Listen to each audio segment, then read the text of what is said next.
the best, you got him for a breast. Often imitated, never duplicated. The greatest show on dirt, the World of Outlaws.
Good evening, race fans, and a happy Extreme Race Night to you all. Welcome to the Dre Broadcasting Network as we bring you live coverage from Kansas Speedway. The Extreme Motorsports 99 brings you the online sim racing network 144 for round 3 of the NASCAR Pro Can-Am Series, brought to you by iRacing Broadcast Overlay and Graphics, IBOG, and check them out at ibog.co with Jason Allison. I am your commentator, Sean Zulu, and I am joined by my good friend and producer Dave Everly, and also a special guest from the OSR Network, Joe White. You guys got a copy there? I do. How you doing tonight, Sean? Good, how are you? I am doing great, man, on this great Monday night, Memorial Day. Tribute to all the troops out there. It's an awesome night. Awesome night indeed here with the Can-Am cars as well. And how are you doing tonight, Dave? I'm here, Sean, ready to rock and roll here at Kansas Motor Speedway. Well, here tonight we do have a race at Kansas Speedway, but before we go into it, we will be talking to our special guest, Joe White, about the online sim racing network. Tell us a little bit about the OSR network, please, Joe. Yeah, well, everybody's heard a lot of the stories about it, where it began, which actually began here at ExtremeMotorsports99.com. Me and Rick, we got together one day and, basically just shot some ideas around. I was adminning in the Cup Series, and he was going to have some issues, and needed a broadcaster. So, hey, obviously he's got a lot of experience. Y'all have heard him. That guy's full of energy. Well, we got together. I knew how to do a lot of the Twitch side and all that. So we got together. He showed me IRTVO. He showed me the tools. I basically just kind of ran. I was under a different name at the time. So OSR Network, basically the online sim racing network, has basically only been formed since, probably the beginning of March name-wise. But I've been doing it since November. Like I've always said, Sean and Dave, man, I am thankful to be in the position I am, thankful for everything that Extreme's done and all the leagues that we do. I'm thankful to be able to work side by side here with Dre Broadcasting Network. I mean, it's a problem. I don't look at any other broadcaster as a competitor. Everybody should love what they're doing, and if I've said it a million times on mine, I enjoy it and thankful. But yeah, I got to give a shout out to Ryan W. Daniels because he came on board with me back in November, December, because me and Rick had an issue with, hey, how are we going to add me in the Cup Series and broadcast? So Ryan came aboard. It's been a blessing ever since. And then John T. Wimmis has come aboard later on, and it's been awesome, man, ever since then. So just been very thankful for everything in general. It's blown up beyond my imagine, and Dave even knows, and I guess everybody will know now, is finally made it to the portal. I know y'all do one on Sunday nights, so it's awesome, man, to be able to showcase on that. I do 7 different leagues, 7 days a week, so just been blessed, Sean, man, really. And it's awesome that even Rick put on a thing here. And I know y'all have 2 other races also that I'll be doing on the Extreme Motorsports side, so that's kind of cool. Oh, absolutely, Joe. And yeah, that's amazing. And yeah, you have come a long way. We have seen your broadcasts. They are amazing. And ladies and gentlemen, check him out at youtube.com/OSR Network. And Joe does broadcast the Wednesday night Extreme Motorsports Xfinity Series and also the Thursday night Extreme Motorsports Cup Series. And we broadcast Mondays and Tuesdays. They broadcast Wednesdays and Thursdays. So we do K&N and Truck Series, and Joe covers the Xfinity Series and the Cup Series. And just like he said, he is live 7 days a week, 7 nights a week, and that is OSR Network. So just type in OSR Network on YouTube and subscribe to have an amazing experience, because he does love what he does, which really does show in the broadcast, and it's very, very entertaining. And Joe, it is very, very good to have you on board. Man, I appreciate it again. Like I say, Sean, man, it is awesome to be out here. My style is I guess different than most other people. I love the MRN style. I love the flow that they put through and whatnot in the races, and to get the play-by-play. I don't have that energeticness that Rick obviously has, and man, I tell you what, your style is definitely unique to what you're doing. So it's just always an honor to get up here and work with different people and see how it flows and works. And I appreciate y'all letting me come up here and do the race with you.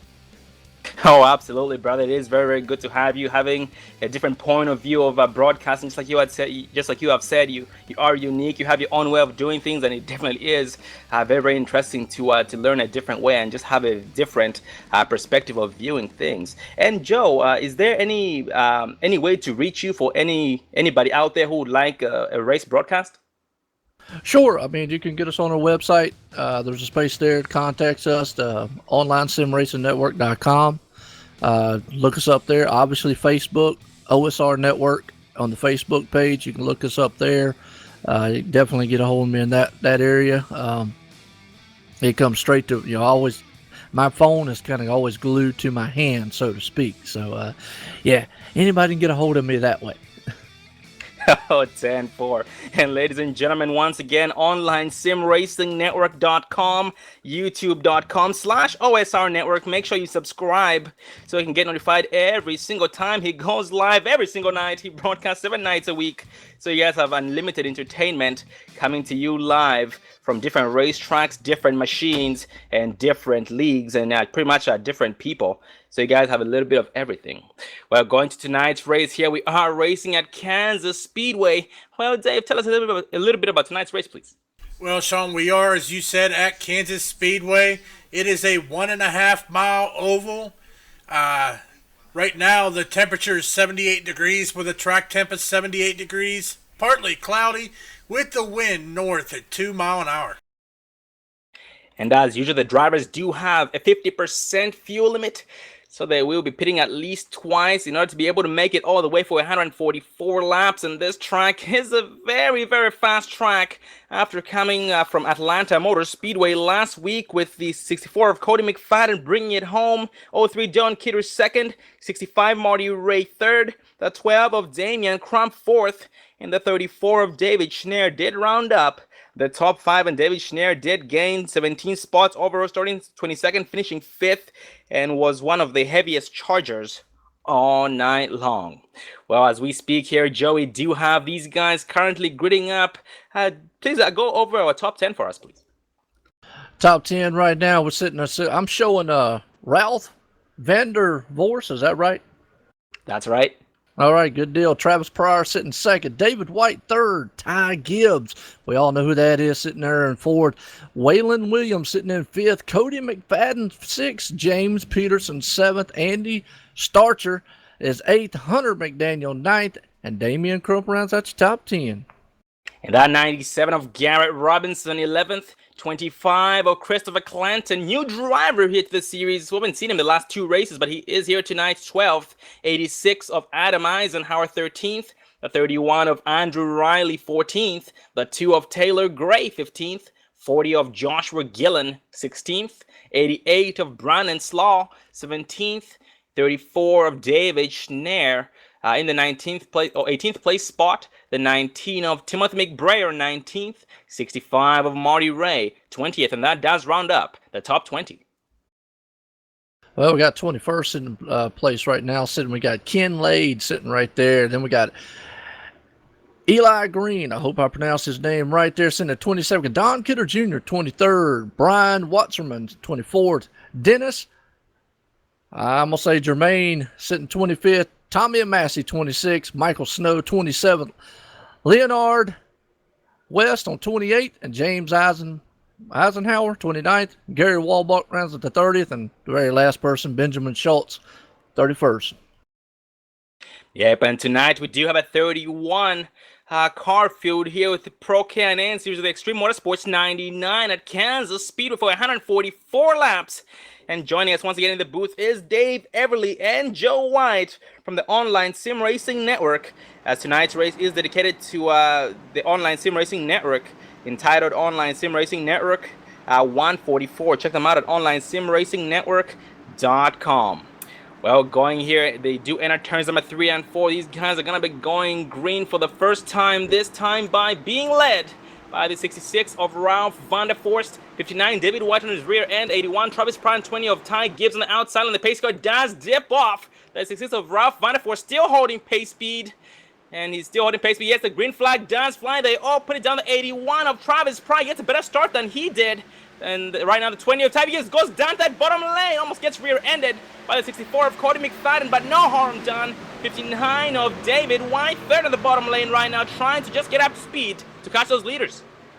Absolutely. These guys, man, are stacked up 2 by 2 and nose to tail, coming down the bad stretch, storming around here. K&N cars, man, K&N action around here tonight. Awesome. Kansas Speedway. And this one thing about it, Sean, the high line will come into play here because after a while, and we're under caution. So the wreck happened there, entering turn 3. Gonna see who was involved in that. Oh, we had one driver taking some serious flight. The 2 of Taylor Gray. We had 31 Andrew Riley get a piece of the action.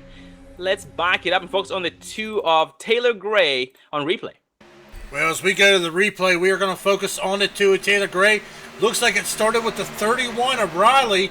Just caught the 2 up, but man, that 2 did get some airtime as he goes spinning around. As we are going to rewind it and try from a different view here, as we see the 31 and just the 2 going around like a helicopter here in the middle of the turn.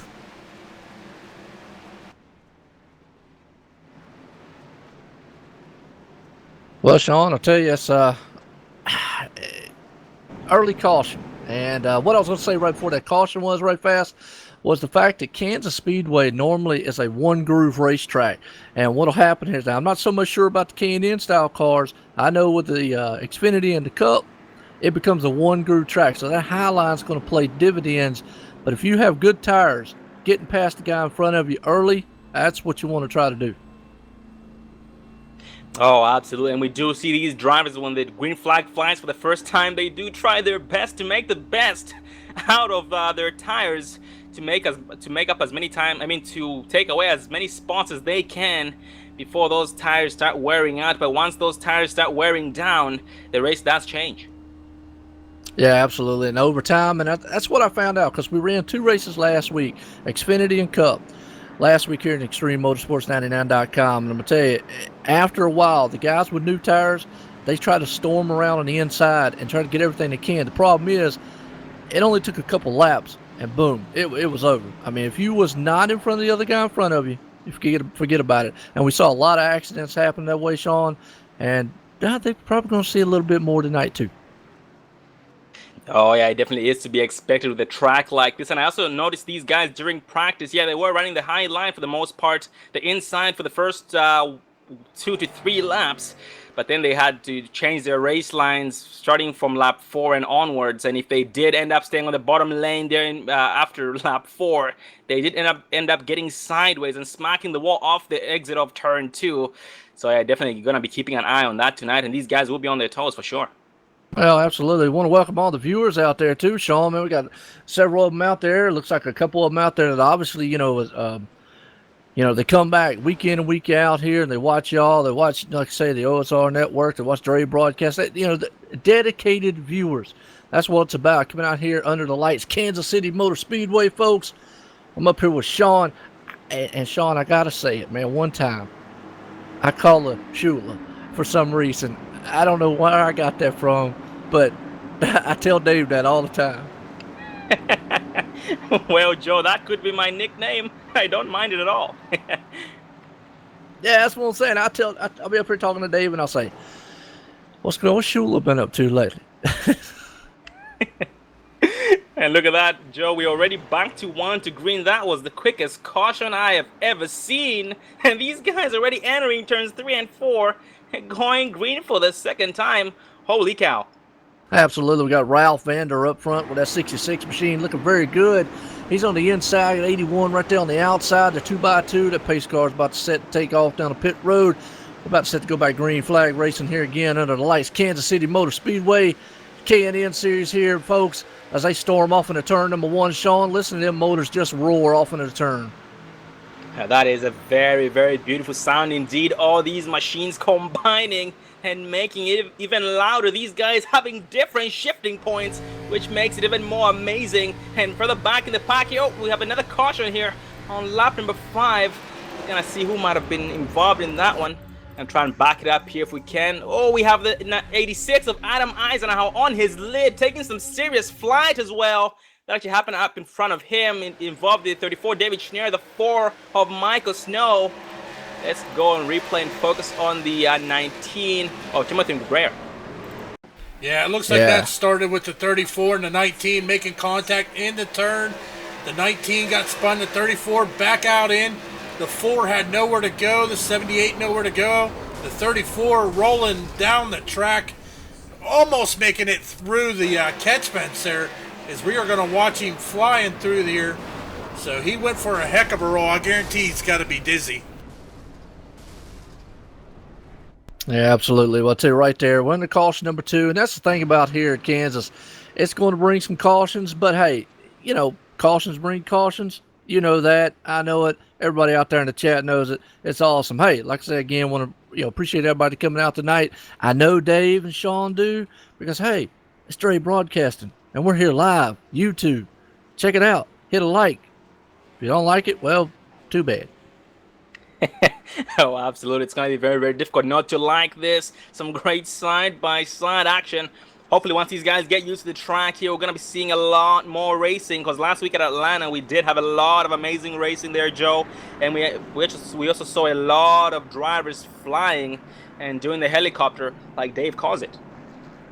Yeah, absolutely. Well, yeah, helicopter, barrel rolling, whichever one you want to put it. It's kind of unique, man. I love this racing. The K&N cars are definitely, the old style, for everybody that don't know, kind of history lesson right quick here. The old style Cup cars, and these things are like built like tanks. They can take a beating out here, and I think that's what we're going to see here a little bit, Sean. Oh, and that's very, very good for these guys, because as we do know, rubbing is racing, so these cars definitely will define that. They'll take quite a beating and still be able to keep up to speed. And Joe, we do have some drives already being shown a lap or more down due to these cautions, but namely 5 Gary Woolbot, 41 of Dennis Germain, 78 of Leonard West, the 31 of Andrew Riley, and the 2 of Taylor Gray. So we should expect to see these guys racing very, very hard for the Lucky Dog. Yeah, absolutely. And right now, Gary Walbert, right now, he's the man on point. If there's another caution comes out, he definitely could get that lucky dog, get back on the lead lap. There's a lot of time out here. We're sitting at lap 8 here. And tonight we got 144 laps under the lights here at Kansas Speedway. So they got a lot of time, Sean, to get back all those laps and whatnot. And actually, as I say that, a couple more cars go lap down. Oh yeah, Andrew Riley, who was down pit road. Actually, Andrew Riley's still on pit road as we speak. Let's see how long he has been on pit road. I'm gonna pull up my stats here. Oh, he's been on pit road for the last 4 minutes and counting. So it might have some internal damage that his pit crew is trying to fix. And looking at his machine right now, it is very, very beat up. But these guys do have 2 backup cars. Oh, yep, he does use one of his. The car is back to life. And off pit road he goes, being shown 2 laps down. So this driver will be trying to find 5th gear, trying to get 2 laps back here before this thing is over. But just like you said, Joe, a long way to go. Yeah, absolutely. 144 laps here tonight. I mean, it's got plenty of time. Just be patient. Get out here, get your laps back. Don't panic yet. It's not panic time. But, hey, you get down at about 20 laps to go, sure, it might be at that time.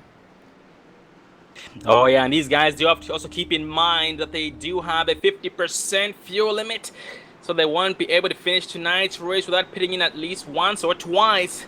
So that's also one thing for them to have on their minds, but it will make things very, very interesting if we do see some green flag pit stops there, Joe, because different pit strategies do come in play. Absolutely. Well, we got a cheer out here for Travis Pryor, and right now Travis Pryor sitting on the outside part right there in that number 81 machine. Looking good here as we're getting set to go back green flag racing, Sean. Oh yeah, and that 64 of Cody McFadden behind the 66 of Ralph Van der Forst on the outside, and his 59 of David White behind that 81 of Travis Pryor. These guys getting bunched up nice and tight, going green for the 3rd time this time by. And once again, ladies and gentlemen, thank you for joining us for the Online Sim Racing Network 144, sponsored by iRacing Broadcast Overlay and Graphics, IBOG. Check them out at ibog.co. And check out the Online Sim Racing Network 140 network at onlinesimracingnetwork.com with Joe White. But these guys now getting bunched up nice and tight, going green this time by, exiting turn 4. Yeah, they are. That pace car's coming out of turn number 4 is going to set sail on the pit road here, but it's going to let loose some thunder behind it as these boys are going to hammer through the gears. 1, 2, 3, 4. Pace cars in, Sean. They're about to get set to go back green flag racing again here. Lap number 10 going to be completed this time by at 144 laps tonight. Listen to that thunder as they head off into turn number 1. And Ralph Van der Forst, the current race leader, did jump the start. He did get a very good start on these guys, caught them all off guard. And behind him, he has 64 of Cody McFadden, 81 Travis Pryor battling for that 2nd place spot. 81 Travis Pryor on the outside line, propels on the exit of turn 2 due to the slingshot. But entering turn 3, the 64 of McFadden just might have him. And yes, he does. He just might have him exiting turn 4. Let's see what happens. Yeah, absolutely. Coming to the line this time by. They're still side by side, locked together like glue. You got the 64 on the inside 81, but he ain't. And we're under caution. Yeah, we're going to go back it up here and see who might have been involved. Oh, man, the 23 of Benjamin showed some heavy smoke from the rear end of that machine. Looks like it happened up in front of him. The 72 of Brian Wasserman was spun out sideways. Yeah, let's back up on the 72 of Brian Wasserman and see what happened. Well, as we go back to the Dre Broadcasting replay, focusing on the 72, looks like he got into that wall there in the middle of the turn, shot off the wall, right down into the pack, and just caused a whole bunch of junk there on that turn. So this road crew is going to have to get out here and clean a lot of metal off of that track. Yeah, and this caution did collect a lot of drivers, not only Brian Wasserman, but it also involved the 2 of Taylor Gray, the 23 of Benjamin Schultz, also the 86 of Adam Eisenhower being his 2nd incident, the 34 of David Schneer, and also 41 Sir Jermaine, and 4 of Leonard West. A lot of drivers who are already a lap down. So it's going to be interesting to see exactly what happens to them. But the 5 Gary Ubot, who was in line for the Lucky Dog, is now on pit road getting some service on that machine. So that does void his chance to get that Lucky Dog. And 41 of Dennis St. Germain does become the first car a lap down. Yeah, it is right there. Dennis, first car lap down. Got a bunch of them on pit road right now. Got the 23 machine. That's David White on pit road. Number 5's on pit road. So got a few guys, man, opting to come in. You mentioned earlier, Sean, about the 50% fuel. At 144 laps, if this thing was to go green, let's say the entire way, knock on wood, they would probably have to take it at the minimum, probably 3 pit stops to make it. You might could do 2, but I'm going to say 3's probably. But with the cautions we're having, man, you might get away with 2. Yeah, absolutely. And yeah, most of the drivers have actually stayed out so far. They haven't pitted in. We have the top 16 drivers on the same number of tires. They all have 12 laps on their tires, as this is lap number 12. But everybody else has pitted in. So this does just show that under caution, the laps they're running under caution don't really play a key factor on those tires. But yeah, if we do go green, if we do go green from now on, it definitely will be very interesting to see exactly what these guys have in store for us. Yeah, absolutely. Right now, I mean, we're only on lap 13. The biggest thing is right now settling down. I mean, you got to get these guys minutes up. We got a big field here tonight. 31 machines out here under the lights of Kansas Speedway here for ExtremeMotorsports99.com, the K&N Series, and it's awesome racing they got. But they just need to kind of calm down. Probably guys got a little nerves. Hey, they've had a week off here. Awesome week here, Memorial Day weekend. So, yeah, starting off a little rough, but hey, probably get better as it goes on in the race. And unfortunately, Joe, we have had one driver retiring early for the night. That's going to be the 2 of Taylor Gray retiring here on lap number 13. Very, very unfortunate. But we do look forward to seeing him back again after next week for round 4 at Charlotte Motor Speedway.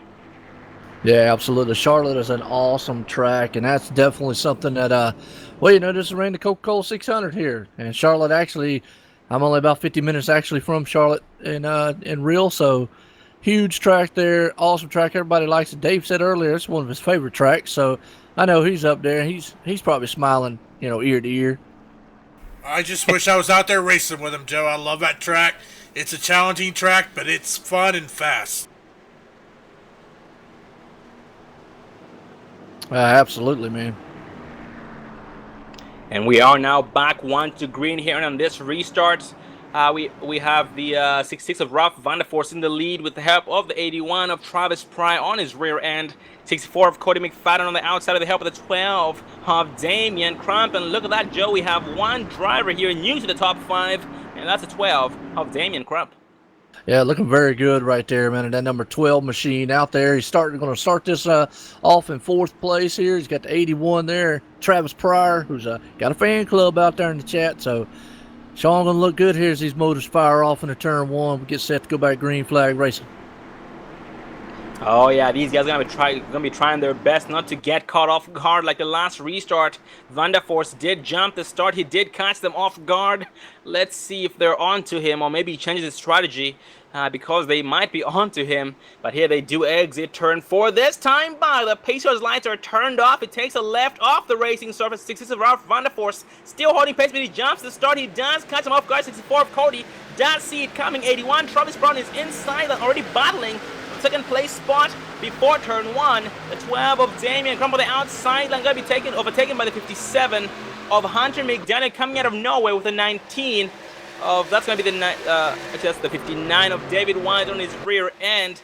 And outside on the 8 of Waylon Williams, new driver here on the outside behind the 12 of Damian Crump. Yeah, absolutely. Right there, you got a heck of a dogfight going on, as I like to say it. An F-57 back there. Hunter McDaniel's right now door to door with the Monster Energy machines that come to lap number 16 right there in the books. These guys still a wheel to wheel, side by side, heading off into turn 1. Oh, look at that. 59 of David White. Move to 12 of Crump. Out of the way. Get out of the way. I'm trying to occupy this estate. But right now, the 59 of White did drift way high. He got loose. He lost all his speed, all his momentum, and getting freight trained on the outside line by everybody else. But behind him, he does have the 25 of Christopher Clanton trying his best to bump drive him, or give him some boost there on the straight, but he's going to take him 3 wide. Entering turn 1, they're going to make it stick. Let's see what happens. Oh, nope. 59 up there. Bumps a little bit with a 65. 3 wide's never a good idea right here at this track. The cars just get too tight, man, coming into the turns, and you need that outside coming off the turn here, Sean. If not, you're going to scoot right up in the track. The guy up there next to you, he's usually going to kiss that outside wall. Oh, yeah, but definitely a very, very great save by these drivers. 65, Marty Ray paying the price. Oh, we have some more contact 03 Don Kidder and the 11 of Ken Ladd. No harm done. Left side damage on Ken Ladd and right side damage on Don Kidder. But these guys do stay green. They lost some speed, but not too much. 6'5 Marty Ray trying to overtake the 03 of Don Kidder on the outside line despite his damage, trying to counter it with the draft. Absolutely right there. Oh, man, the 88 gets a heck of a drive down on the inside there. But we got a car on the wall. Oh, that's the 12 of Damian Crump, spun outside with some heavy damage on the machine. Let's focus on the 12 of Damian Crump on replay. Well, as we go to the Dre Broadcasting replay, focusing on the 12 of Damian Crump. Looks like he is just riding in that middle. He gives a little bump to the 64, gets a bump himself, and around he goes up into that wall. But it looks like almost everybody else was able to get around him, as we are going to take a look here from the gearbox as he goes spinning around there, making all the viewers dizzy. But I tell you what, that was a good job by all them drivers behind him to avoid that. Absolutely, you're right. I mean, we saw it up there in the front, but those guys, man, were battling, man, side by side behind them. It was just like a cat and mouse game going on. And we saw, Sean, we mentioned it a minute ago earlier, guys on the inside trying to make the pass, and that outside was starting to be where it was ruling at after a while because the tires, that's what happens. If you don't make that pass early, you can forget about trying to make it on the inside. Oh, absolutely. Yeah, these guys just pretty much following each other single file. But yeah, that was definitely some great driving on these guys' parts. And we have most of the drivers down pit road, Joe, for their first pit stops of the night. But we do have some drivers staying out, namely Ralph Vanderforst, 25 of Christopher Clanton. We also have Eli Green and 41 of Dennis Saint-Germain staying out. But everybody else has pitted in. So it's going to make things very interesting. And Joe, looking at it right now, everybody's going to have less than 5 laps on their tires once we go green. But the guys who stayed out are going to have more than 20 laps on their tires. Yeah, and that's probably not going to be now, as I say this, I'm probably going to get played a fool, but you normally would think tires are king.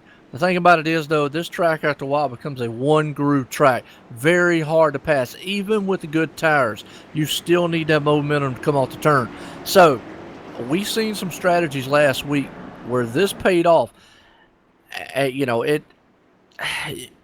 It's a gamble, but hey, it's 20 laps into the race. Why not do it now and see if it works? If it works, you know what to do later on. Yeah, that's a very, very good point, because we have seen some drivers in the past stay out on very old tires and some pit in, but the drivers who stayed out still were able to hold off the guys who had pitted in and were on newer tires. So yeah, it would be very, very interesting to see how this affects the top 2 drivers right now who stayed out. Ralph Vanderforst and the 25 of Christopher Clanton here, new to the top 3 as we speak, from 12th place to 2nd place, gaining 10 spots this far. And behind him, Garrett Robinson from 11th place to 3rd, 13 of Eli Green, 22nd to 4th, 05 Tommy Amasi, 26th to 5th as we speak. Yeah, back in the 26th spot, Damian Crump, he's a couple laps down. Don't panic yet. Like I said, use the fast fix, get it back up there. You got plenty of time. It's on lap 21 of 144. You would think now, but I've seen guys win races from 2 laps down. So not out of it totally, but you're gonna have to be patient. Bide your time. Know what you need to do. Absolutely, slow and steady usually does win the race. And also, Joe, we have the 5 of Gary Woolbot back in the spot for the Lucky Dog if a caution were to come out. So right now he's just pretty much trying to keep his nose clean. And also, one thing about that Lucky Dog, Joe, is that they do try their best. I mean, they do have to be clean. If they get involved in an incident, that does void their chance for the Lucky Dog. Yeah, you're absolutely right. And I've seen that happen a couple times. Guys be sitting there and all of a sudden they want to be in the position for a Lucky Dog. They end up getting involved in the wreck. Kind of unfortunate on their end. That's how I kind of say it. It is one of those deals, and it happens. But it's racing, man. Absolutely, and right now we are back 1 to green here, and the starting lineup is now a little bit different. Ralph Vanderforst still in the lead, has led every single lap this far. 25 of Christopher Clanton on his beside him, 97 of Gary Robinson on the inside behind the leader, and the 13 of Eli Green, 2nd place on the outside line behind the 25 of Chris Clanton. And once again, the top 4 drivers do have more laps on their tires compared to everybody else behind them. So we will see exactly how this affects him. Just like Joe had pointed out, it just might not affect him as bad as we might think, as this track will become a one-groove racing surface as we exit turn 4. These guys going green this time by. Well, Joe, do the honors. All right, well, I'll tell you what, this pace car's about to set sail on the pit road here and send these machines are flying again. Ralph has been the man on point all race long right here, but Christopher's trying to say something about it as they head off in here. Green flag in the air, Sean, as they head off into side by side. But I tell you, Ralph, man, hammers to the gears. He takes off. Right behind him, Christopher Clayton. And you got Garrett Robinson. He's looking very good in his machine there. Eli Greens, they storm out of turn 2, heading down. They are all nose to tail, and a freight train coming down the backstretch. Yep, they all just go down to single file. In the beginning, we saw them going side by side. Just like I pointed out, that outside line coming to play. 05, Tommy Massey gets a little bit loose there. Is able to hang on to it, no harm done. And for the back in the pack with some battles going on, 81 of Travis Pride being overtaken with the 57 of Hunter McDaniel on the outside line. And that does bump down 81 of Travis Pride to the 9th place spot. Hunter McDaniel up into the 8th place spot. And Hunter McDaniel trying to overtake that's going to be the 36 of Jason Eisenhower on the outside line. He's going to make it stick. Yes, let's see. He propels past him with a slingshot off turn 2 and exiting turn 3, entering turn 3. He does make the pass successfully. What a move. Absolutely, right there. I tell you what, it is a madhouse back there, right there in the back part, probably all the way back to about, I'm going to say around 6, 7, 8, 9, 10, on back, whatnot. These guys have been stacked up too deep. And a lot of them are still running nose to tail. See, we got a little damaged car right there. I believe that's the number 36 of Jason Eisenhower. Kind of a little beat up just a little bit out there, a little slow. Even 24 of Andy Starcher right now trying to take advantage of him. He goes to his inside. He makes the pass successfully, entering turn 3. And up front, we do have a battle for the race lead. Actually, for second place, second and third place. Nope, it's for the race lead too. It's going to be 25 of Christopher Clanton and the 97 of Garrett Robinson. And the more these guys battle, Joe, the more the leader pulls away. That's the 66 of Ralph Vanderforce going all the way high from the bottom lane. And just like you had talked about, it is coming into play. The outside line is the place to be. Absolutely. You can see what the 97 did there, Garrison Robinson. He was able to get on the inside. The problem is he can't get that run coming off the turn. That high side is king here. I call it the rim riding around here at Kansas City Motor Speedway. On the outside there up against flirting with disaster, because any time that wall can step out there and bite you. But the man who wants to see this is Ralph out front. He is dominating this race here tonight. Oh, absolutely. Yeah, he qualified on the pole and has led every single lap ever since. Looks like nobody has anything against him. And right now the caution has flown on lap number 27. We will back it up and see who might have been involved in this one. Looks like the 41 of Dennis St. Germain got around here as we are going to pull up the Dre Broadcasting instant replay. Kind of rewind it here, focusing on the 41. Looks like they were going 3 wide, a little contact, but coming out of the turn, more contact made, and he goes down into the infield, but doesn't look like too much heavy damage as he is able to keep it off of the wall. Hard licks here tonight under the lights. I mean, it's hard to tell. I mean, we had a few cautions, last week here at Kansas with the Cup Series, and it's just a tough track. I mean, guys, it really is. I mean, this track here, it's one groove. You get a run on a guy in front of you, you go down on the inside. The problem is the car pushes so bad coming up.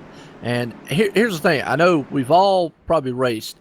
And once you get a tight car, what's your first instinct to do? Yank that wheel to the left once it gets tight. The problem is it goes from tight to loose very quickly. And, well, you know what happens from there. Yeah, it's very unfortunate for all these drivers out there.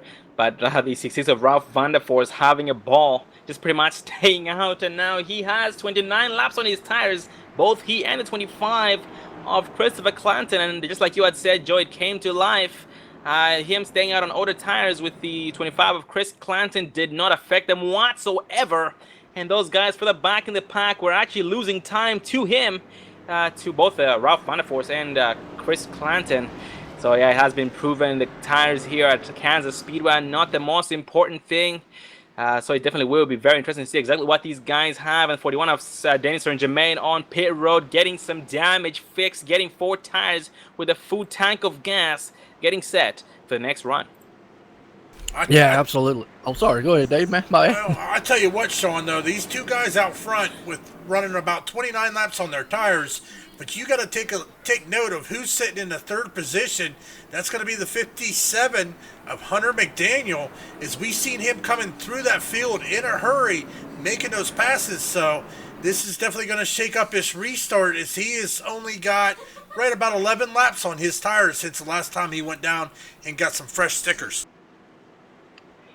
Yeah, and that's going to be 19 laps less than those two leaders up in front of him, namely, once again, Chris Clanton, the 25, and the 66 of Ralph Vanderforst. And behind him, he actually has the 81 of Travis Pryor, who also has the same amount of laps, or same number of laps on his tires. So maybe these two guys just might have some competition up front, but it definitely, once again, will be very, very interesting to see. And Joe, what I've noticed about Ralph Vanderforst is that his restarts are the ones that are making him have a very good lead against these guys so far. Well, yeah, as the leader out there, I know here in this league, they command the start. And then once you've got that kind of, power, so to speak, I mean, you're able to just take off. And I'll touch on what Dave said there a minute. Hunter McDaniel sitting in that third spot. Here's the thing that he needs to think about. If his tires are good enough, and what I saw last week with the two races we did, he's going to have to try to make that pass and make it in a hurry, because if he is unable to make that pass on the inside within the first, I'm going to say 2 or 3 laps or whatnot, that outside is going to come into play, and he's going to end up burning his tires up. And then Ralph and them up front is just going to walk away, again, like we saw on the restart. Oh, absolutely. Yeah, he definitely does have to do it very, very quickly if he wants to make it work. And I also noticed, I watched one of the races there. That was the Xfinity series with you, Joe. With last week's race, I noticed that John Hylston was trying to do the exact same thing, and he did it too late. And he went sideways immediately after going to the bottom lane and lost all his positions. So yeah, that's definitely what just might happen if you set him Hunter McDaniel if he waits too long. Well, that's a perfect example. You saw, like you said, Matt Hoover last week, who won that Xfinity race, stayed out on older tires. John Hylston was on newer. He just couldn't get it done because the high side was king. And right now, we are now back 1 to green. The 6 of Ralph Vanderforst, 7 of Hunter McDaniel on his rear end. On the outside, it's 25 of Christopher Clanton with the help of the 81 of Travis Pryor. These guys once again getting bunched up nice and tight. And every single restart, the leader Ralph Vanderforst has jumped the restarts. So maybe these guys are starting to catch on, but we're going to see exactly how this plays out on this coming restart here as they do enter turns number 3 and 4 going green, this time by. Yeah, absolutely. Pace cars coming out of turn number 4, as I like to say, 8 drives off down in the pit road, and seeing these machines are hurling off and past the start-finish line here. It's going to be lap number 32 on the books tonight of 144. Kansas Speedway here under the lights. ExtremeMotorsports99.com. KNN Series here. We're along with Dre broadcasting up here on YouTube. Green flag in the air. Boy, I'll tell you, Ralph, he gets a jump out there. Christopher's right there. And what you was talking about, Hunter McDaniels, watch him right there with that number 51. He's on the inside, but if he cannot get that pass done, he's going to have to give up, and because the tires will go away. And look at them, the exit of turn to the 81 of Travis Pryor does clear. I mean, he has no choice but to fall back in line. And yep, entering turn 3 there, 81 of Travis Pryor did back up his entry. 57 Hunter McDaniel tries to go on the outside line. 81 of Travis Pryor goes back down low to go down to the apron, the shortest way around the racing surface. 57 Hunter McDaniel is going to try and set him up entering turn 1. He does not seem to have it. He goes high with the lead of the 6 of Ralph Vanderforst, who does lose the race to 25 of Chris Clanton here on the exit of 2. Oh, I'll tell you what, that was close right there. The door almost closed up on the 25, but you can see that high line. Now you can probably see those tires coming into play a little bit. Not as good as what they were, as they're not holding on. But the inside lane, I just don't know still. But right now, these guys are battling hard. 3 wide right there, as Christopher's loving this out front. And right now, Travis and Ralph side by side heading into turn number 1. And Hunter McDaniel changing his race line quite a bit, going the middle lane here and going back high to be behind the 6 of Ralph Vanderforst. And he's going to be pretty much single file all the way from 1st place to 4th place here. 57 Hunter trying to still make the move against the 6 of Ralph Vanderforst on the inside. They'll be side by side, exiting turn 4. Let's see who has it. Entering turn 1 here and crossing the start-finish line. Yep, looks like Hunter's going to have that one. That number 57 machine just barely by a nose coming into turn number 1. He's going to clear him. I think the 66 in these style cars, maybe tires, man, after a while will pay dividends. The problem is, and we're seeing it with the 66, he's struggling now on the older tires. Hey, letting the guys know I'm still here, though. Bumped him in the rear there a little bit.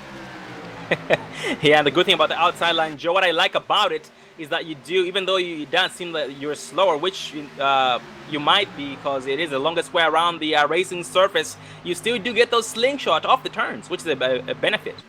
Well, it is, and that's what I say. Kansas, though, is a high line, and I like to call it the rim ride and up the high line there, up against the wall. This is a one-groove high line track after a couple laps in. It's not like most places where you can kind of sit maybe middle track, high.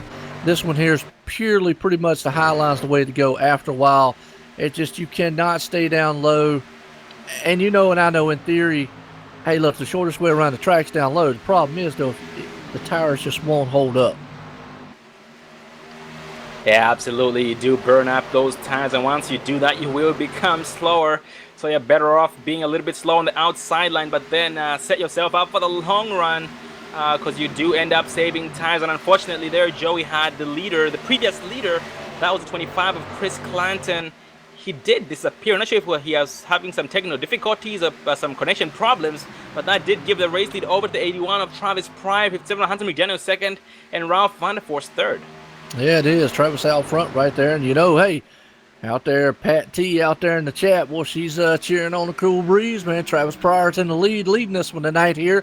Lap 38 of 144 in the books. Looking back here, 7th and 8th spot because we've got a good battle going on here between the 72 and the 58, Sean. These guys about to get down to business and come out of turn 4. And man, exiting turn 4, 58 of Peterson did top the apron, surprisingly kept it together and didn't get loose quite a bit. And 72 of Brian Tron. Oh, the 64 of Cody McFadden coming out of nowhere. Turn assist 58 of Peterson in the turn, and Peterson propels on the exit of turn 2. 72 does the same thing, slingshot off turn 2, and occupies outside the help of the 97 of Garrett Robinson.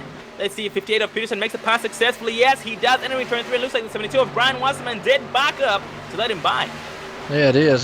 He got around in that number 72, or the 58, got around to 72 right there. The boy behind him, he's got a mirror full of the 97 of Gary Robinson right there. As them guys are just nose to tail, single file. Boy, the 97, they're going to think about taking a 3 wide there for a second. Oh, yes, they did take it through around the 72 of Brian Wasserman, and that does bump him down into the 10th place spot. And that's 64 of Cody McFadden. He does have some damage on that machine, but still countering it quite well. Up at 58 of James Peterson, trying to take away as many spots as he can, but taking the 05 of Tommy Amasi, and that 97 of Gary Robinson as well in the mix. Yeah, it is. These guys back here are fighting hard. The 05 right there on the top side. You're talking about Tommy Amasi. He's got his hands full of that 97. Here comes the 64. He's charging down a bad stretch. Gives a little love tap, says, hey, hello, I'm here. That's just a knock on the back door there, Sean. Yep, letting you know I'm here. If you make a mistake, I will gladly take it away without any hesitation. And Joe, we have one driver going down pit road. It's going to be our previous race leader, the 66 of Ralph Van der Forst. Yeah, it's about time for him to go. It might be a smart move. If this thing goes green for a long series here, might be a good thing. He'll get back up there and going. He's got a fast machine, but he tested the waters there and see how far he could go. That actually kind of gives us a good indication how far they go. What, lap 42 here? So, yeah, what I was saying before, I'm going to say about 3 stops. Yeah, from looking at the 25 of Clanton and 66 of Ralph Van der Forst, it definitely will be 3 pit stops and will make things very interesting. And I'm pretty sure, Joe, that since those 2 drivers have pitted in, that now gives the idea to everybody else that they also have to start thinking about pitting in. It absolutely does, because he's going to come through that field like a locomotive, and he's going to be like the road runner flying around the coyote out there, as he's going to be having some new tires and be able to pass them, man, left and right. As right now, the 58 machine is on the move. Just James Peterson, he's sitting right there in the 5th spot as he takes over that from Garrett Robinson. He's looking to try to maybe track down and run down these leaders up front. And Joe, one thing that is very difficult about the green flag pit stops at Kansas Speedway at a track like this is that it's so fast. It's a very, very fast track. These guys run about 29 to 30-second lap time. So if you do have a green flag pit stop, take 4 tires, a full tank of gas, you're most likely going to be going 1 to 2 laps down. Yeah, absolutely. And that's just a gamble you got to take. So he's going to hope this thing goes green, doesn't get caught in a caution, which if he does, and he's the first one there, he can obviously get the lucky dog. But he still would love for this thing to go green, have him cycle all back around. That way he gets back on the lead lap. He's back on there with the leaders. And, the 58's in the wall. Oh, he does stay high to let everybody by, but he will lose a lot of spots, a lot of time, a lot of speed, a lot of momentum, all his momentum. And he has to back it up and do it all over again, but he does stay high to let them by. Very nicely done. I mean, very, very nice move on his part. Good sportsmanship.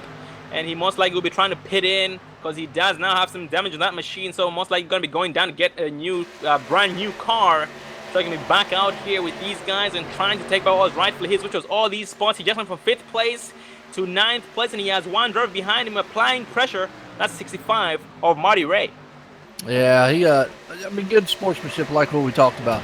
I mean, he definitely was there. He, stayed up against the wall because very easily we know once you hit that wall like that, that thing could pop back out and it'd be all she wrote. Right now, though, the leader up front, the 81, Travis Pryor, he is set and sail. He's on his own zip code up there, and we're in the caution. Oh, 72 of Brian Wasserman took some serious flight. The 12 of Damian Crump involved once again, and very, very unfortunate for Damian Crump, having a very, very rough night tonight. But let's back it up and focus on the 12 of Damian Crump on replay. Well, as we go back to our Dre Broadcasting replay here, we are going to take a look from our blimp view here, focusing on the 12 of Crump. Some contact between 12 and 86. The 72 had nowhere to go, as we are going to go back and take another look at it here as they come in to turn number 1 as they go airborne. Man, these cars are wanting to take some flight tonight, that's for sure, Sean.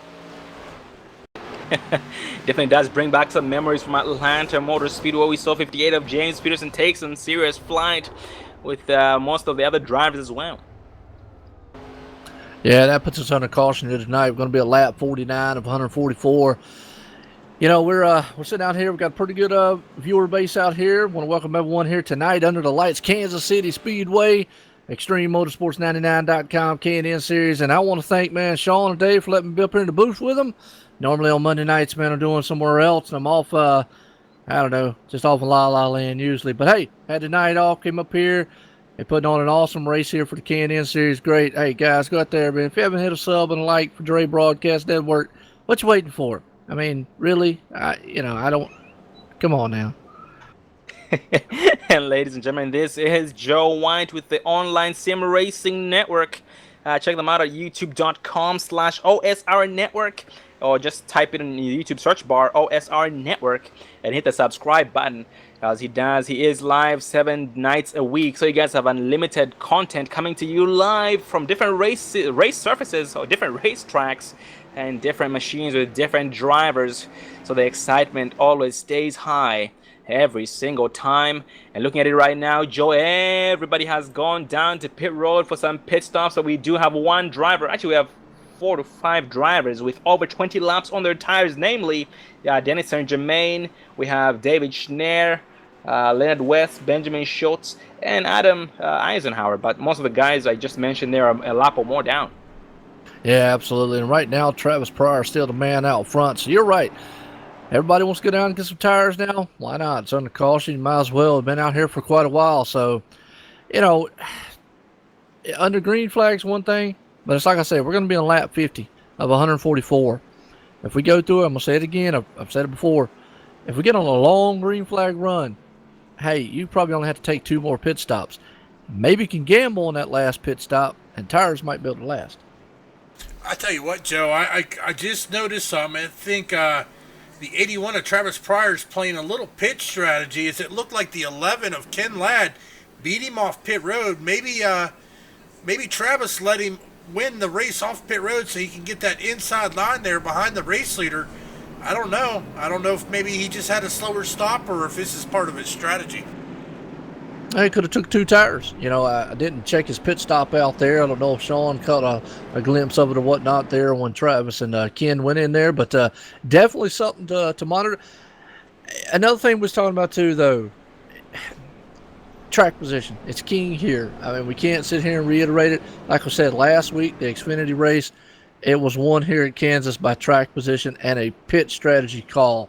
So could be the same thing here tonight. Oh, absolutely. And looking at those guys' pit strategies, the one you talked about, Travis Prime, Ken Ladd. Ken Ladd's pit stop was 12.8 seconds compared to Travis Pryor's pit stop of 14.1 seconds. So yeah, the Travis Pryor did have a slower pit stop by about almost 2 seconds there. So it looks like that did affect him quite a bit and place him behind the 11 of Ken Ladd. But just like you had said, Dave, it just might be a strategy. It's very difficult to tell. And we are now back one to green. We have 41 of Dennis Saint-Germain, who has 23 laps on his tires, which will be 20 laps more than everybody else behind him.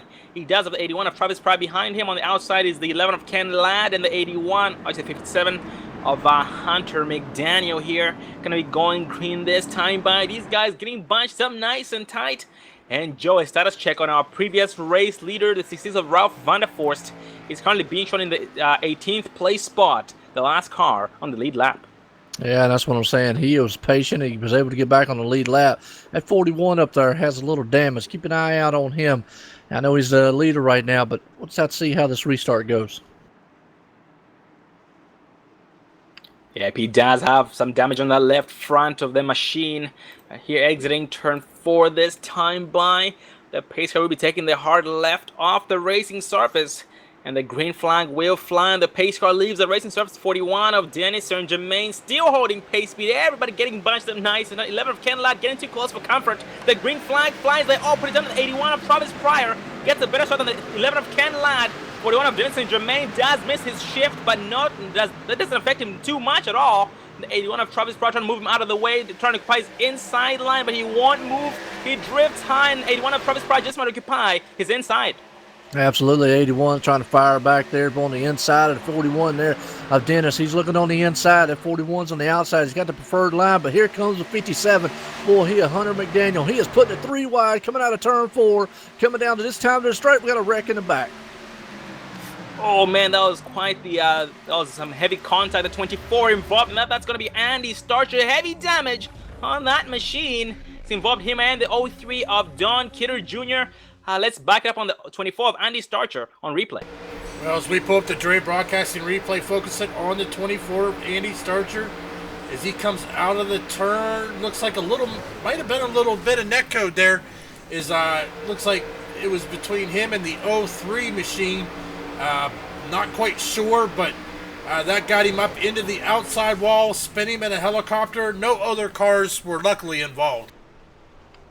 Yeah, very, very unfortunate for the 24 of Andy Starcher and the 03 of Don Kidder Jr. And Andy right now on pit road, getting towed down to pit road. And hopefully he does have one of his backup cars, because these guys do have 2 backup cars during tonight's race. So they do have some opportunities, or second and third chance at staying competitive out there if they do get involved in such an incident like that. But this is now lap number 54. We will be taking our first commercial break of tonight's race, so you guys can get your first round of popcorn and refreshments. We'll be right back, so stay tuned.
Welcome back, ladies and gentlemen, to the Extreme Motorsports Online Sim Racing Network 144 here for round 3 of the NASCAR Pro Can-Am Series, brought to you by iRacing Broadcast Overlay Graphics, iBog, or IBOG. Check them out at ibog.co. And also, once again, being joined by Dave Everly and a special guest, Joe White, with the Online Sim Racing Network. They broadcast the Xfinity Series with the Extreme Motorsports and the Cup Cars or Cup Series on Wednesdays and Thursday nights. Check them out at youtube.com/OSR Network and onlinesimracingnetwork.com, and also on Facebook at OSR Network. Going back to tonight's race, we are back 1 to green, being led by the 81 of Travis Pryor. He does have 11 of Ken Ladd behind him, 57 Hunter McDaniel on the outside with the help of the 97 of Garrett Robinson. Yeah, right now we're about to get set here to go back green flag racing here. Sean, Dave, it's about to set here, sail lap 57 here tonight, Kansas Speedway, under the lights, ExtremeMotorsports99.com. These boys about to put the hammer down, go through all 4 gears, 1, 2, 3, 4. Right now, Travis Pryor, the man out front, he gets a good jump. Hunter McDaniel's right there behind him. It's a hornet's nest of drivers as they take it 3 wide, 2 wide, nose to tail. It's action front, back, and all the way through this field.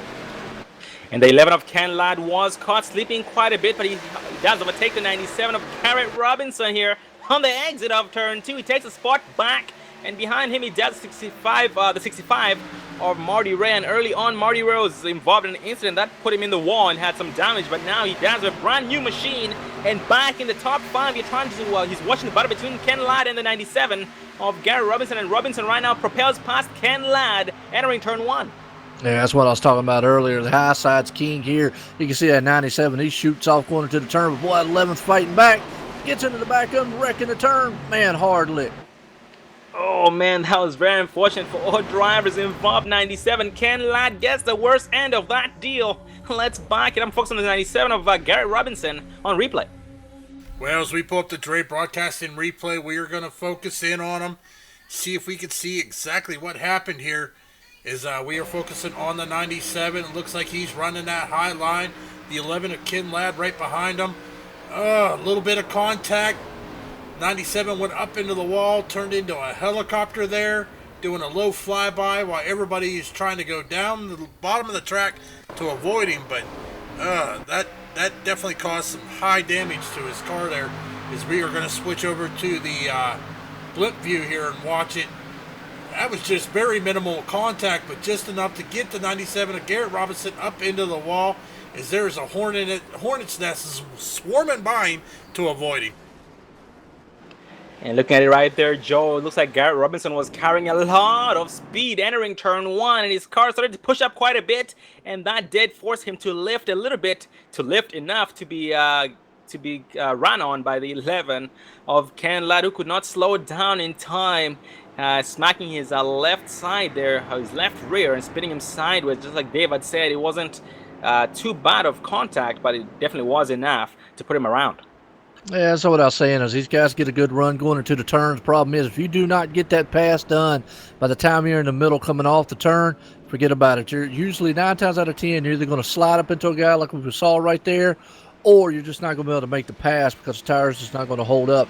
Doesn't take much of contact, but hey, contact nonetheless, and that was a big crash right there. Well, Joe White, looking out here in the chat, it looks like the man you were mentioning earlier, Ryan Daniels, is out there in the chat, chatting it up and cheering you on. I see that old Ryan W. Daniels out there, and like I said before, I want to appreciate me and Dre. Let me come up here, and Sean, let me come up here with the time, because, you know, hey, it's their show. I just come up here, man, having fun, calling an action with them here at the K&N South Series here at ExtremeMotorsports99.com. And Ryan Daniels, like I said before, you know, you wanted a little history. It started, me and Ryan, we started here at Extreme, and we started with the Cup Series, and now it's propelled over to the Xfinity and the Cup. And along with like what y'all do here at Dre Broadcasting, y'all doing the K&N and the Truck Series, and it's awesome to work side by side, because I just don't think of anybody as a competitor. I just want us all to enjoy and do what we like doing, get up here having fun, and watching the viewers out there. Hey, look, y'all wake up out there. Y'all got a favorite driver?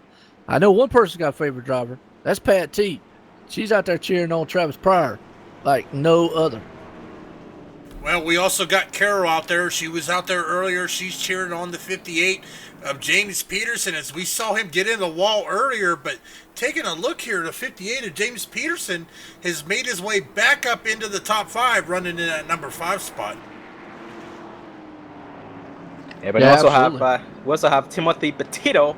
I just now saw that. I apologize if I mispronounced your name, but that is Timothy Petito. It's very good to see you out there in the chat supporting the Dre Broadcasting Network here as we are live at Kansas Speedway. And Joe, it's amazing to have you up here in the booth. It's the first time we've talked about working together, but we never had a chance to. But tonight we did make it the first and hopefully not the last. Yeah, I mean, I would staying so busy like I am, unfortunately, which, I say unfortunately, but actually it is a blessing to be busy. And just like y'all are, y'all schedule's filling up and y'all staying busy to be able to work. I know we talked about in the past, and it's awesome. And actually, I'm starting to see a lot of guys. John Barron out there, I know who that is. IU Dave, man, doesn't miss a lot of the races out there. And you talk about Tim Petito out there, man. Tim, he's a dedicated sim racer. Man, loves watching the shows. It's awesome, man, to hear it out there. And like I say, it's awesome to be up here, to have the time to come up here and do it. Maybe we can get together. I know Dave's got something he's working on. Don't want to say what it is, but I know he's working on something. So, hey, we got some more great things coming, Sean. Oh man, I definitely do look forward to it, and I bet the viewers out there definitely do look forward to it. And once again, ladies and gentlemen, thank you for joining us on the Dre Broadcasting Network every single time we go live. If you guys are enjoying the show, make sure to hit the subscribe button so you can get notified every single time we go live.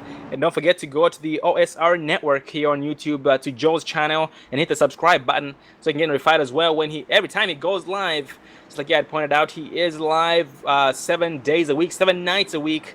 So you do have unlimited content or unlimited races coming to you live every single night. What's not to love? Yeah, well, I'm loving it. I hope y'all are. And right now, we got an awesome race that I hope all the viewers out there is loving, because we're getting set to go back green flag racing under the lights, Kansas Speedway here, ExtremeMotorsports99.com, K&N Series. I'm up here in the booth with Sean and Dave up here with Dre Broadcast Network. Awesome pace cars in. These guys about to hammer down, heading into turn number 1. Travis Pryor, the man out front. Herman McDaniel's there. He head off into the gears. They're stacked up 2 deep all the way back. And that 6'5" Marty Ray takes the 8 of Waylon Williams here. Waylon Williams back here in the top 5 after being shuffled way back due to some incidents. Was involved in a couple of incidents, a couple of wrecks. But he is now back here behind 6'5" of Marty Ray and just pretty much trying to draft him, trying to get back up to speed, trying to keep everybody back behind him with 8 of James Peterson, who was charging throughout the field. Does have some damage on the machine, and it does seem to be affecting him quite a bit. But the 13 of Eli Green does get around him as though he's sitting still, but James still determined to try and take what was rightfully his. Absolutely. Well, I was looking back there in the field a little bit. That 66 machine, he's done creeped up there in the 9th spot. Right now, Travis Pryor out front, though. He might have his hands full with that 57. He's kind of trying to close in just a little bit there, Sean, as Marty Ray sitting in 3rd spot. And like you said, Waylon Williams sitting in the 4th spot, and Eli Green rounds out the top 5. In the 5 of Gary Woolbert was trying to overtake 58 of James Peterson, but Peterson made the pass against him successfully and opened the door for the 72 of Brian Wasserman to make the pass against him successfully. Entering turn 1, and Brian Wasserman drifts way high and lost a little bit of momentum. The 5 of Woolbert does take back the spot away from 72 of Wasserman. At the same time, a battle in front of him between the 58 of Peterson and the 13 of Eli Green. Yeah, absolutely. Right now in the back here, I'll tell you what, the 66, he's in a mess with some lap cars back here, and it just looks like a dog fight. A bunch of wolves back here in a pack, just hungry, growling at each other with more of these engines, these V8 power. Sean, man, storming around Kansas. Oh, and the Coors machine, well, he about gave a drink to the 72 up there. Oh, the 12 of Damian Crump. So let me try and see if that's really 12 Damian. Yes, the 12 Damian Crump wanted to go 3 wide there, but ended up backing off. And it's now going to be a cluster. He dealt with 25, Chris Clanton, the 5, Gary Woolbert, and the 66 of Ralph Vanderforst. It's going to be a cluster all the way back. And Ralph Vanderforst, the man on the mission right now, trying to take what was rightfully his, which was the race lead that he lost due to those green flag pit stops he had. He's now behind the 59 of David White, trying to overtake him on the exit of turn 2, but so far trying to build up a run. Yeah, he is right now, that 5 machine. But boy, Damian Krupp, I know he's 2 laps or 5 laps down, excuse me. But boy, he's running through the field. Oh, he's inside 3 wide. Don't know if that's going to work too long as they storm out of turn number 4. I didn't think so. 25 of him got the door slammed just a little bit.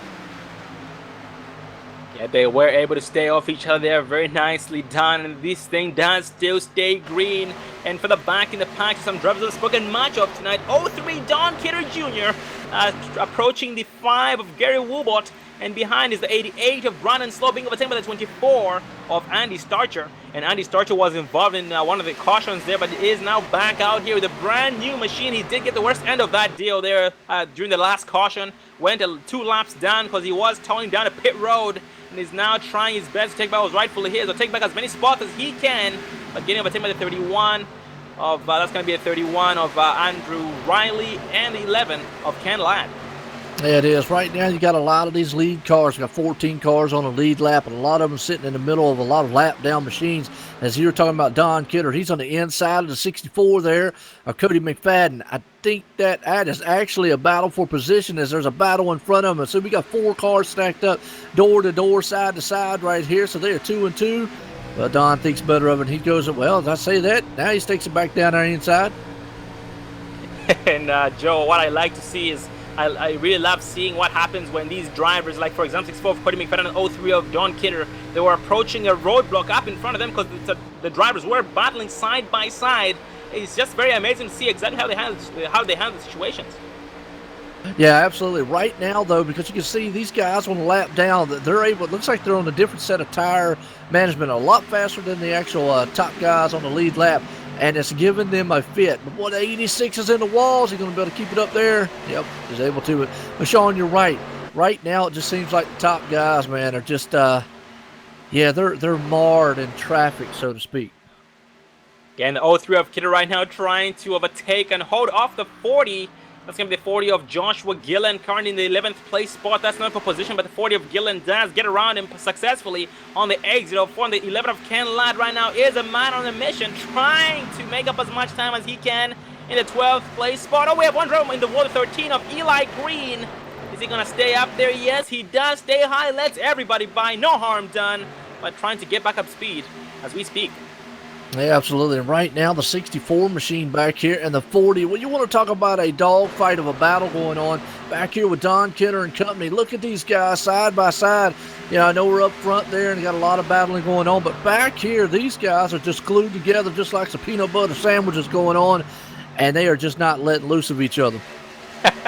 And look at that, the 40 of Joshua Gillen in the front stretch, that he was going high and low, just pretty much trying to get draft from both lines, the 03 of Kidder and the 64 of McFadden, who were side by side, but then ended up falling short because the 11 of Ken Ladd did end up setting him up and overtaking him. As right now, speaking of Ken Ladd, he is trying to set up the 03 of Kidder Jr. as well. There he is right there. Ken's looking pretty good in that number 11 machine. He's trying to take it. Now, we know Don Kidder right now is 2 laps down, but he's trying to get back up there to hopefully get a lucky dog. Sean, we're only on lap 74 here of 144. There's plenty of time left here for these guys to get back on up there, but you got to be patient, though. And that's one thing we're looking at right now, though. Ken, like you just said, he's got Don to contest with, and which Don's pretty good cat out there. He's got a head on his shoulders. Let's have another battle up in front of them. The 05 of Tommy Amasi and the 72 of Brian Wasserman. That's a battle for the 8th place spot. 72 of Wasserman on the outside. 05 of Amasi on the inside. He ends up entering the turn, but exiting the turn. The 72 of Brian Wasserman comes up the big run. And 64 of Cody McFadden will follow. Yeah, right now Cody McFadden looking very, very good out there. So these guys are just still in a dog fight back here in the back. I mean, they're 2 wide. 3 wide, there's nose to tail. I mean, we're just not action on this track here. Folks, if you're asleep out there in the chat, well, shame on you, because the action's out here on this track right here. I mean, so, I don't want to tell them, man, Sean. Yeah, man, these guys doing an amazing job, and I'm actually surprised that the inside line's been working so well for so long with these guys. 05 Tommy Amasi, Ken Ladd at the beginning, using the inside line. But the outside line definitely is the place to be this far. But these guys still doing an amazing job making the inside line work. And in the turns, the inside line does come to life. But then on the exit of the turns, the outside line then propels. So it is just pretty much a win-win situation depending on how these guys enter the turns and exit turns. And we have one driver in the roadblock there behind the 58 of James Peterson. He almost rear-ended him. That's the 12 of Damian Crump, who's going to take it 3 wide. This is 4 of Cody McFadden. They all go back double file. 58 of Peterson on the outside, going to be helped by the 12 of Crump, who then drifts high. 58 of Peterson tries to do the crossover move on him, but doesn't seem to have enough. No, he don't, but I'll tell you what, that stacked the field up there big time. The guys had to get heavy on the binders. If not, that could have been a big one right there. But right now, you still got the 25 on the inside, the 11, that's Ken Ladd. Right there, the 72 in the front, that's Brian Wasserman. I hope I said that right. If not, apologize on that end. Right now, they get single file. They get away from the 58 there a little bit as they go past James Peterson. And look at that, Joe. We have one driver we haven't seen in a while. This was 25 of Chris Clanton, who was the leader early on in tonight's race, but then all of a sudden just disappeared. He's now being shown 17th place, 2 laps down here, trying to overtake. Just pretty much overtook the 58 of Peterson and trying to catch up the 11 of Ken Ladd and the 72 of Brian Wasserman, but he does have some heavy left side damage on the machine. Yeah, right there. It's just kind of a little love tap, pancake as we call it on the side. Normally you sit on the right side here because they usually end up hitting that wall. That's one thing I haven't noticed here tonight. A lot of guys flirting with that wall so much. So it might be the characteristic of this car. They're able to keep it down low and just be able to use the low side. I'm just more used to the Xfinity and the Cup where it really is a one-groove track. Oh, definitely. Yeah, these guys definitely putting on an amazing show here, trying to run both grooves. And up front here, we do have a new race leader from the last time we had checked. The 8 of Waylon Williams takes over the lead against the 81 of Travis Pryor, who's now 0.7 seconds behind him. And the gap does seem to be increasing slowly but surely every single lap. And 57 of Hunter McDaniel as well, trying to catch up to the 81 of Travis Pryor. Yeah, right now Travis Pryor is about 0.788 seconds behind. That's a little bit over about 3/4 of a second behind our race leader right now, Waylon Williams. Running a caution, Sean. Oh, we're going to back it up and see who might have been involved in this one. I don't seem to be finding anything just yet. Oh, the 12 of Damian Crump most likely was involved. Yes, he was. Heavy damage on the 12 machine. Going to back it up and posting the 12 of Damian Crump on replay. Looks like the wall bit him again here as he got into the wall coming out of the turn. And that sucked him in, and then it sucked him right out. That is also going to collect the 11 of Ken Ladd as he goes hard into the inside wall. As he has got some heavy damage there. That is just highly unfortunate. Wrong place, wrong time for the 11 of Ken Ladd. Yeah, absolutely. Yeah, wrong place, wrong time indeed. The 12 of Damian Crump on pit road as we speak. Gonna be taking 4 times the full tank of gas, and we have a lot more drivers pitting in. The 8 of Waylon Williams, the leader, does lead everybody down to pit road. And let's see who's in line for the lucky dog. The 31 of Andrew Riley gonna be getting his lap back this time by on lap number 83 to be back on the lead lap. Very nicely done. Yeah, right now we're looking at, we're going to be about lap 78 here of 144. Probably by the time we get back going on green flags, it's going to be like lap number 80, somewhere in that area. So getting down, not quite yet go time, but, it's getting kind of close. And I see old, I call him Dre, but it's actually Dave here. He's out there, man, in the chat and chat, man, chatting it up, man, typing. And, hey, I know we got a lot of viewers out there. So let's hear who's favorite drivers out there. Who do you think's going to win tonight, Sean? That's going to be a very tough decision. We have a lot of amazing drivers, but the one I've kept my eye on all night long is the 11 of Ken Ladd, because he was going through the field like everybody was sitting still. So 11 of Ken Ladd just may be a heavy contender tonight. Yeah, he is. Well, me and John T. Wimbus is kind of funny, and I laugh a little bit at that because every time we go and pick somebody, it seems like they always either have a wreck or something bad happens, or they just don't win the race. And we usually say that's the broadcaster's jinx. So anytime Ryan's racing, I hope he's still out there. Yeah, we pick him. Nah, just messing. Well, Joe, while we're under caution, let's talk to you a little bit more about online sim racing. Why don't you let these viewers know about some of the upcoming races you have coming up this week so they can make sure to check you out. Well, obviously we got tomorrow night. I was off tonight for the weekend, Memorial Day. We got tomorrow night. We got the Monday Night Thunder. It's the Grand National Series presented by Motor Sim Racing Magazine. Xfinity Series there. Me and John T. Wimmis will be up in the booth. And then obviously everybody knows Wednesday and Thursday, hey, it's ExtremeMotorsports99.com. We got it the Xfinity on Wednesday, Cup Series on Thursday. Ryan W. Daniels will be up in the booth with me there. I head off Friday, though. We got Hardline Racing there. Guys, man, put on a tremendous show in the Truck Series, Xfinity Series cars there. And then we got TRL. That's a doubleheader night. So actually right after that, late night race with the old style trucks, TRL Challenger Series. Looking good there. Saturday night, Racing Freaks, presented by Stock Car Racing Experience. Cup Series there. Robert Moyer and that gang do a fantastic job with the league that they got running there on Saturday nights. And then we're back to Sunday, where it's a doubleheader there, as we got the Winstail Cup Racing Series. They run the K&N Series, and it's actually a dual K&N night that night because the Winstail runs K&N, and then I have what they call the ARCA Series, which is Monday Night Thunder. I do all three of their series. Just like here in Extreme, they have 3 series, and I do all 3 of theirs Sunday, Monday, and Tuesday.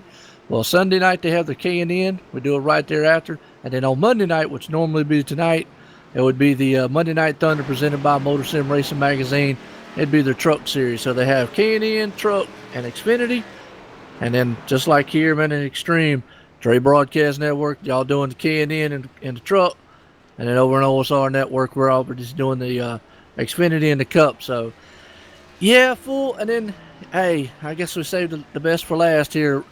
Starting for the first week of June, we made the portal right before the ExtremeMotorsports99.com race on Wednesday night. We'll be doing the SRA 410 Dirt Series sprints that looking forward to. And that's a handful. And once again, ladies and gentlemen, if you want to be a part of that action, check them out at OSR Network on YouTube, or type in the URL youtube.com/OSR Network. And so you guys can have unlimited action coming to you live at different racetracks, different race leagues, and different machines. And the pace car does take the hard left off the racing surface. 81 of Travis Dance, put it down. The Floyd Dance catch the 57 of Anthony McDaniel off guard, but not quite.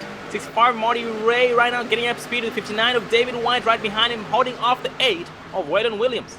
Absolutely. Got David White there, though, sitting in the 4 spot. He's on the outside right there now. Look at that. The number 66. We know that man, Ralph. He's back up there. Went a lap down early on. And, well, we went a lap down because he went into a green flag stop. He's sitting on a newer set of tires. Now he's back up here. Man put it on pole here tonight. Led a lot of laps. He's back up here fighting in contention again. Well, these boys are still stacked up. But right now, Travis Pryor, he's another man looking to try to take this thing home tonight. Yeah, well, out there in the chat, we got a new viewer out there, Hannah Penny, rooting on the 57 of Hunter McDaniel. Well, we had a very, very big check up on the field here. It did stack the mob. 16 of Rough Runner Force gets slow because of it. 8 of Waylon Williams as well. 13 Eli Green tries to benefit from it on the inside. 8 of James Peterson as well. We also have the 72 of Brian Wasserman. These guys heavy momentum already. 97 of Garrett Robinson and the 05 of Tommy Amasi. But those leaders do pull away. Yeah, they do right there. They're nose to tail fighting it out. I say they call it a wheel to wheel right here. Looking good right along with the 58 machine here. He's currently in 9th spot right there beside him, though. The 13's looking on the outside. He's bringing the 66 along with him. But the 31, boy, where'd he come from? Just out of nowhere. That's Andrew Riley. He's storming out of turn number 4. Ooh, that 13 got a little wiggly. Why, they come across the line this time by lap 89 of 144. ExtremeMotorsports99.com, folks. And speaking of Andrew Riley, he was the driver who got the lucky dog, the wave around the pace car. The last caution we had is new to the lead. Well, he's now back on the lead. He gets into the 58 of James Peterson. Some contact was made. And the 38, or the 31 of Andrew Riley. Some heavy smoke from the rear end. 58 of James Peterson as well. That might have been some bad net code there that caused that incident. But let's back it up, folks, on the 31 of Andrew Riley on replay. Well, as we pull up the Dre broadcast and replay, we're going to focus on the 58 of James Peterson. Is coming out of the turn. The 31 of Riley. Oh, it looks like a little bit of net code contact, but that is highly unfortunate, as the 58 of James Peterson is going to get the butt of that as we take a look here. Also looks like, Let's see if I can see the 40 machine is also going to get some damage. That's Joshua Gillen. He is going to get some damage from that as well. And very, very unfortunate indeed. And we have one driver disconnecting, retiring for the night, parking it for the night. That's the 12 of Damian Crump, our current points leader or standings leader. But we definitely do look forward to seeing all these drivers back for round 4 on June 12th, entitled Drive for COPD 125 at Charlotte Motor Speedway. But going back to the race, 81 of Travis Price in the lead with the help of 57 of Hunter McDaniel, or second place. 65 Marty Ray third, 59 of David White fourth in the 05. Well, that just changed. So we have Travis Price still in the lead, 57 of Hunter McDaniel second, 65 Marty Ray third, 59 David White fourth, and 97 of Garrett Robinson in the 5th place spot. Yeah, these guys been stacked up looking good here as we're probably going to get set to go back here, probably at lap 93, 94, whatnot. So not quite to that 100 lap mark where they're probably going to, it's 144 tonight. We've seen before they went about 42 laps, maybe 40 laps on a fuel tire run. So yeah, I'm going to say they still, even if you pitted now, you're still probably going to have to pit one more time. Well, the question of it is, Joe, is do you think we'll have anybody out there that'll try to save some fuel to make it, if they were to pit this time, and try to make it on no more pit stops and try to extend it, as we are sitting right now at 54 laps remaining? I don't think they can make it 54 laps. Even if they saved the amount that they'd have to save and the amount that they'd be losing on the track, just wouldn't be beneficial. I mean, we saw the 66 machine pit at lap 42, and we saw that was even under caution. He had caution laps that he was running, so I think that's pushing it even on what I think you said it's a 50% fuel here. So yeah, I mean, it's just I just don't think anybody can make it at this point. I could be wrong. Yeah, and if we're calculating by the performance 66 of Ralph Vanderforst, his green flag pits up there with 42 laps. That just might give us roughly about 10 laps. Well, that might mean they'll be 10 laps short on gas if they do decide to push it. And yeah, just like you had said, Joe, it won't be possible for them to save 10 laps. That would mean them going about 20 miles an hour to make it. Yeah, then by the time you'd have to crank it down that low, you would lose so much time. It wouldn't even be beneficial to do it. And actually, we saw that in the 600. There was some guys that were 3 and 4 laps short. They couldn't back it down far enough without losing so much time. So you got to calculate that in, saving fuel. If you're a lap maybe short, maybe 2, I'd say maybe 2. And 3's really stretching. Maybe 2, then yeah, you can back it down, save that amount. But you start getting into the 4, 5, 6, and 10s, man, you're going to have to pit.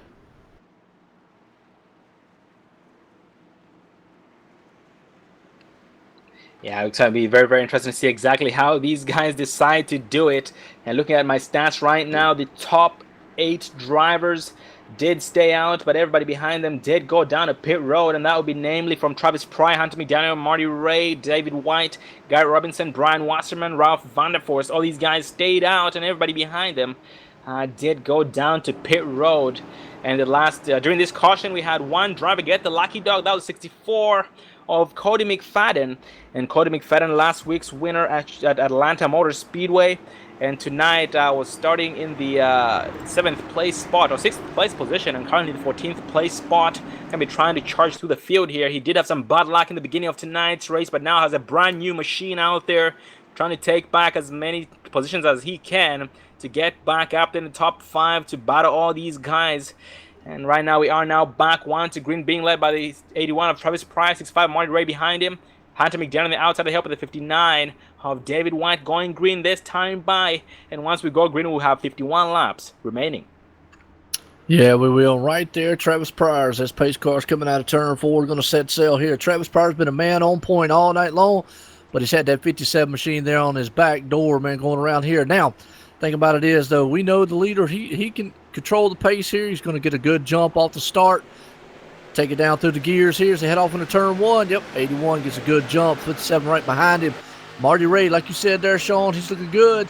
David White there sitting in 4th. You got Garrett Robinson. He's back up there in 5th.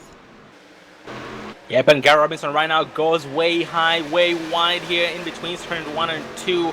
On the exit of 2, he will propel here past the 60s of Ralph Vanderforce, who was trying to occupy his inside, but Ralph right now has bigger problems. Trying to hold off 72 of Brian Wasserman, who then falls short. Oh, the 13 of Eli Green, the big run on the 60s of Ralph Vanderforce, occupies his inside. Where the heck did Eli Green come from? I have no clue, but I was sitting there watching that one as it transpired right there. The 13's on the inside of the 66 of Ralph. Ralph's got that preferred line of high, but boy, he goes way high up our front with disaster, but he's going to get a run. There's what I was talking about, Sean. That outside, if you can't make the pass, usually 9 times out of 10, that's what happens. And that's a perfect textbook of what we was talking about, one groove track. That outside prevailed right there. Oh yeah, and right now Eli Green trying to gather his thoughts back together, trying to back it up and regroup and do it all over again, because he did have a run of a lifetime both on the 72 of Brian Wasserman and the 66 of Ralph Vanderforce, but then ended up falling way short on the 66 of Ralph Vanderforce. And right now 72 of Brian Wasserman has upped his game and occupying the outside of the 13 of Eli Green, who most likely will fall short on the exit of 4th. 72 of Brian Wasserman occupies outside line, because the outside line once again is the place to be. Yeah, it is. They storm off turn number 4 right here to side by side. But she's at 72, got a run coming off of that turn here. He's going to take that position as they come across the line. They were neck and neck coming there. I mean, it's just an awesome. But behind them, there is a fight happening right there. The 31's on the inside of 64. And behind them, it's 2 up behind them also. Yeah, that's 64 of Cody McFadden makes the pass successful against 31 of Andrew Riley and brings the 8 of Waylon Williams with him. Waylon does stay high as well to follow the same line of 64 of Cody McFadden.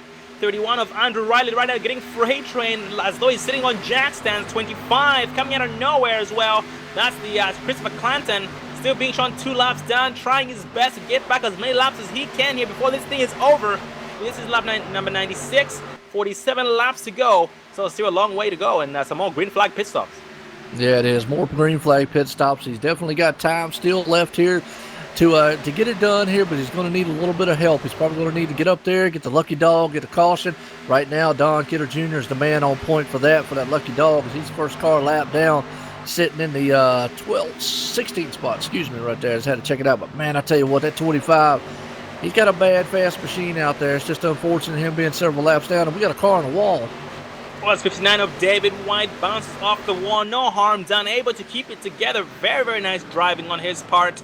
And everybody else does get around him successfully. We have some more battles. It's going to be a cluster here all the way from the... we have the 13 of Eli Green and 72 of Brian Wasserman make some heavy contact, but no harm done there. That's going to be a cluster from 7th place all the way back to the... looks like the...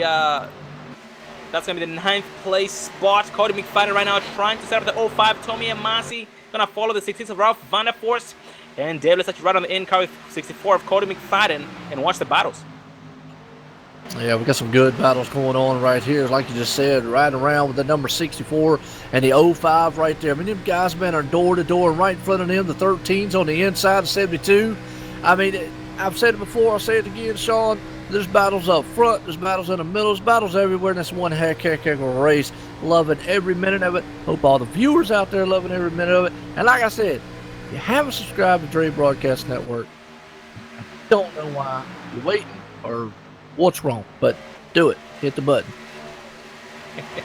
Looking at it right now, that 66 of Ralph Vanderforce trying to get around 72 of Brian Wasserman, and Joe, the 72 of Brian Wasserman, was just pretty much taking it easy in the beginning of the race, but now has somehow found 5th gear, and ever since then has been pretty much giving these guys a heck of a show, giving them a very, very tough time, making them work for it. And 64 of Cody McFadden right now occupies inside, and since Brian Wasserman was fighting so hard these last couple of runs, he most likely did burn up his stuff, and is now paying the price. He is right there at 72. Went to 64 there. Cody McFadden, he got a good run coming off the turn down the bad stretch and was able to make that pass on him. And Brian Wasserman right there sitting in the 7th spot. But boy, behind him, they're stacked up 2 deep side by side, door to door, coming out of turn number 2 right here, storming down the bad stretch here. Kansas Speedway under the lights, StreamMotorsports99.com, K&N Series. Hey, I'm Joe White up here in the booth with Sean and Dave Iverly. What's going on, guys? And just so speechless here, so many battles going on throughout the entire surface. Oh, the 8 of Whalen almost makes contact. The 05 of Tommy Amasi, who then backs off to avoid trouble. And that does keep this green and no harm. The 05 Tommy Amasi gets into the wall. The wall sucks him in, but it spits him right out. And he is still able to maintain speed, but right now has the 31 of Andrew Williams, or Andrew Riley, right behind him.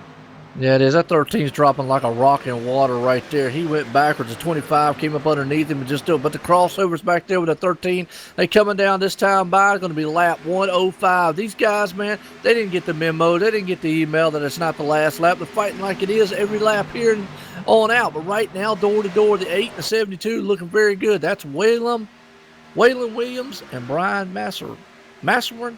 Say that for me. That's Wasserman. Wasserman, my bad. There we go. And right now, 72 of Brian Wasserman. Last time we had checked, I said he was falling off the pace, but so far it seemed to be back on the pace, trying to hold off the 8 of Waylon Williams, who then occupies his inside, going down to the apron, the shortest way around the track, and makes a pass successfully here before the entrance to turn 1. And that 13 of, 72 of Brian Wasserman trying his best to set him up. But we have some 3 wide up front here. That's going to be between the 66 of Ralph Vanderforst, 97 of Hunter McDaniel, and also the 65 of Marty Ray. But they were all able to go back to double foul as they overtook the 65 of Marty Ray. Yeah, these guys back here swapping position faster than I swap socks in the morning time, Sean. I mean, it just seems like one guy takes a position and the guy goes back up underneath and takes it back. They are still locked together back here. Behind the 72 to 13, you still got the 05 and the 25. Oh, that's Damian Crump. No, Christopher Clanton. He was up in the wall just a little bit. Going back up front, though, as the caution flies, looks like we have a car heavy smoking, but it looked like Hunter McDaniels, but we are going to pull up our Dre broadcast and replay to see if we can see exactly what happened to bring out the caution.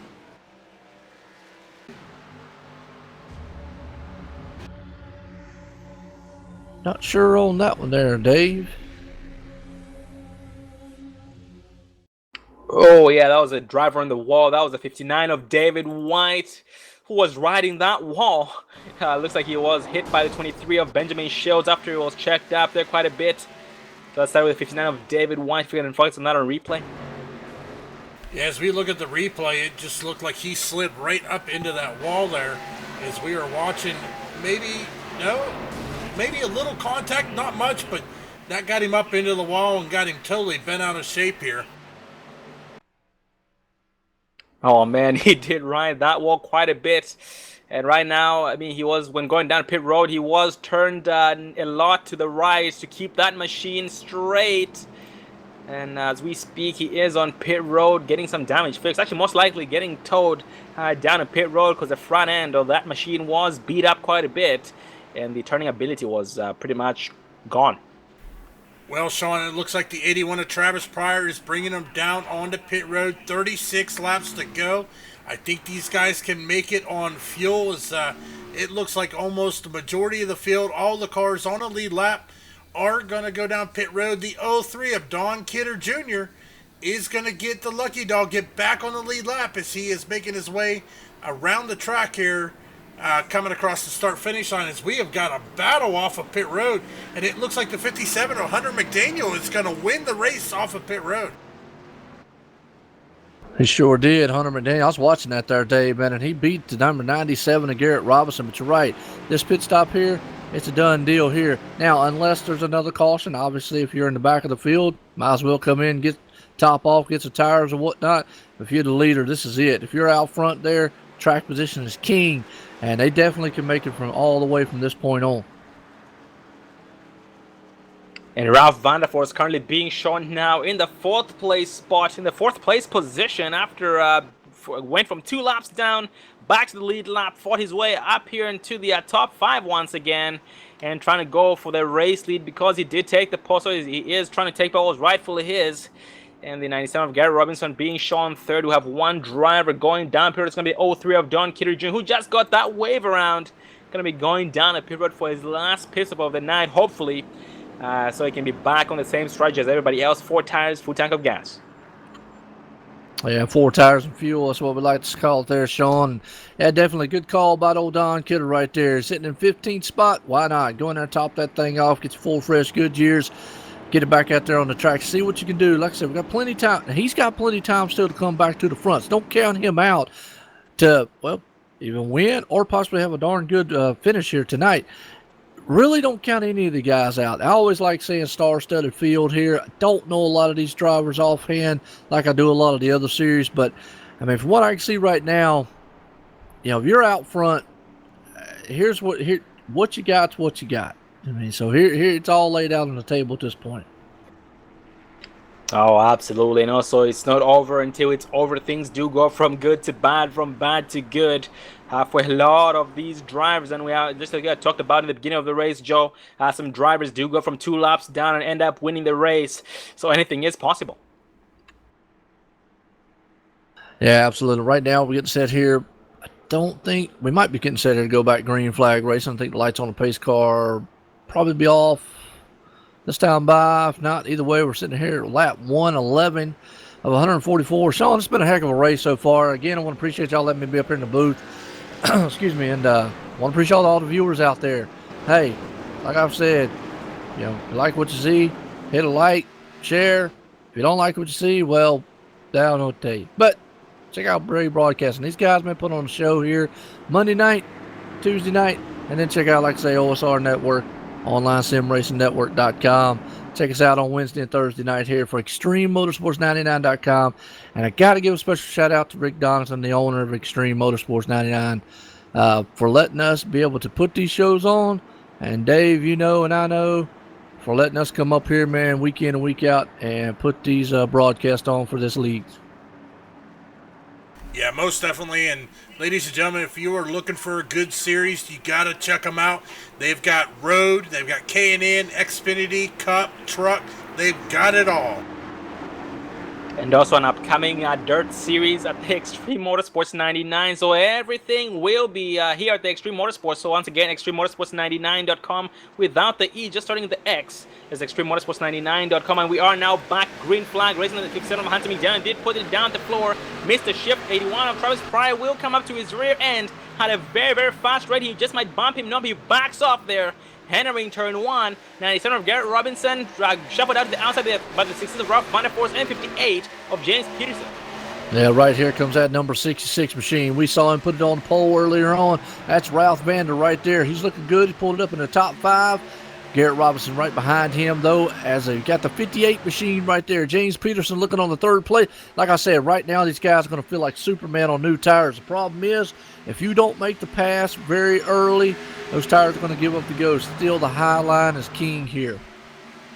Yep, I now see everybody on the high sideline except for the 58 of James Peterson there, who does stay low in between turns number 1 and 2 on the exit of 2. He does lose some time to the 60s of Ralph Van der Forst, who did start gaining on him, but entering turn 3 again, he does have the preferred entrance. And Ralph Van der Forst behind him will get the slingshot off turn 4 and might occupy his outside here before turn 1. Yes, he occupies outside here on the front stretch. Entering turn 1, they'll be battling side by side. Yeah, they will. And you see what's happening here is that 66 is taking that high line, and the 58 just pushed right there. We saw it was going to stack the whole field up. Everybody has to get heavy on the binder, especially the 65 machine right there. That's Marty Ray right there behind him and all. Well, we just a perfect example right there, Sean. He got pushy tight right there in the middle of the turn and had to get out of it and let Ralph right there in the 66 get right by him. Yep, and right now he's trying to back it up and do it all over again, trying to gather, trying to get, take back, get as many spots as he can, trying to find the 60 of Ralph Van der Forst, who is now long gone at this point, and he's now dropped 6-4 of Cody McFadden, and behind he does the 8 of Waylon Williams. And speaking of Ralph Van der Forst, he is trying to catch the 81 of Travis Pryor, who in turn is trying to catch the leader, 57 of Hunter McDaniel. Yeah, right now looking good. I'm going to tell you what, that 66 is on rails, and he is looking to try to bring that thing. He is using that high line to his advantage. The problem is now look at Travis Pryor. He's done went up there too. And that's the thing we saw in the Xfinity Cup Series last week. There's just nothing you can do. You might be able to pass a guy, but being able to pass him is one of two things. And another thing to note here the speed these guys are carrying into the turns, 180 some mile an hour. You don't want to go up there and play bump and draft with someone at that kind of speeds because you can end up wrecking yourself. Oh, absolutely. And what I've noticed is, the faster these guys go, the easier. Oh, the 81 of Travis Pride in the way. He comes down into the 16 Ralph Vanderforst, who gets into him. It goes sideways. They all both stay off of that one. And the caution will not fly. 81 of Travis Pride just lost that spot, and that bumps up the 16 of Ralph Vanderforst to second place. Travis Pride down into the third place position. And both drivers do sustain some damage from it and lose a lot of time to the leader, 57, of Hunter McDaniel. Yeah, it does. The 66 was very fortunate right there. That was not a big one on his end. Was able to keep that thing straight and keep going. He's got a 1.2 second, though, deficit to make up on the 57 up there. Time's running out. Still got a little bit of time. Don't get in panic mode yet. But, hey, right now, though, I always like to call it business about to pick up front. These guys, it's going to be go time. And look at that. Travis Pryor still in the 81 machine. He is right there in third spot. Garrett Robinson, I want to give a shout-out to that man. He's done very well here. And as you know, I know they built this series here, the K&N series, Sean, Dave, as more of a learning ground. And that's kind of what Rick wants here at Extreme Motorsports 99, is for it to be like a progression level all the way to the Cup Series, because the Cup should be the best of the best, just like NASCAR. And this is where you start out, K&N. So that's what a lot of these drivers, so look for these guys to go through the scales here at ExtremeMotorsports99.com. Oh, absolutely. Yeah, these guys here in the Can-Am series. And we also noticed last week the 20 of Jacob Bell was advanced from the Can-Am series to the track series. So, yeah, these drivers do get advanced the better they become. So, all these guys racing very, very hard and hoping to get advanced. And most of these drivers here, Joe, are both in the Can-Am series and the track series. And we are now here under caution on lap number 120. We will back up and see who might have been involved. 03 of Don Kidder was on the apron. The 31 of Andrew Riley was spun outside. 40 of Joshua Gillen involved. 25 of Christopher Clanton got a piece of the action as well. Let's focus on the 72 of Brian Wasserman on replay. Well, as we pull up the replay, we see how the 31 gets involved.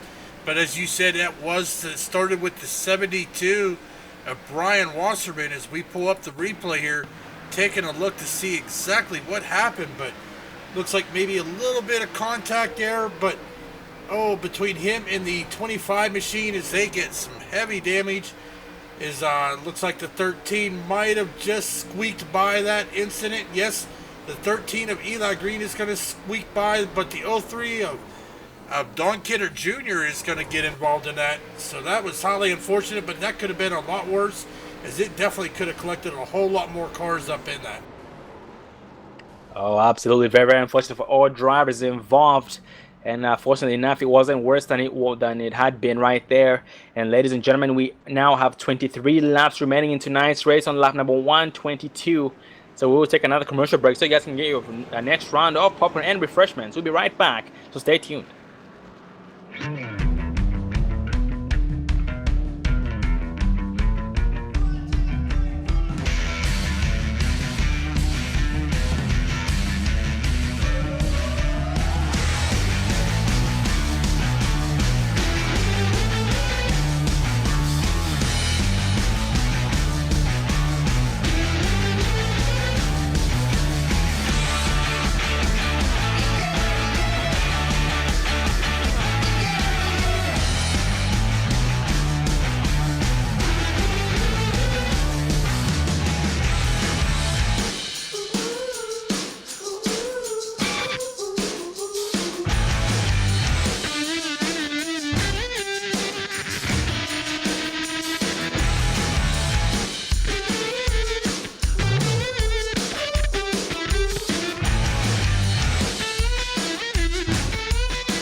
You wanted the best, you got him 4 abreast. Often imitated, never duplicated. The greatest show on dirt, the World of Outlaw.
Welcome back, ladies and gentlemen, to the Extreme Motorsports 99 Online Sim Racing Network 144 for round 3 of the NASCAR Pro Can-Am Series, brought to you by iRacing Broadcasting Overlay Graphics iBog, and check them out at ibog.co.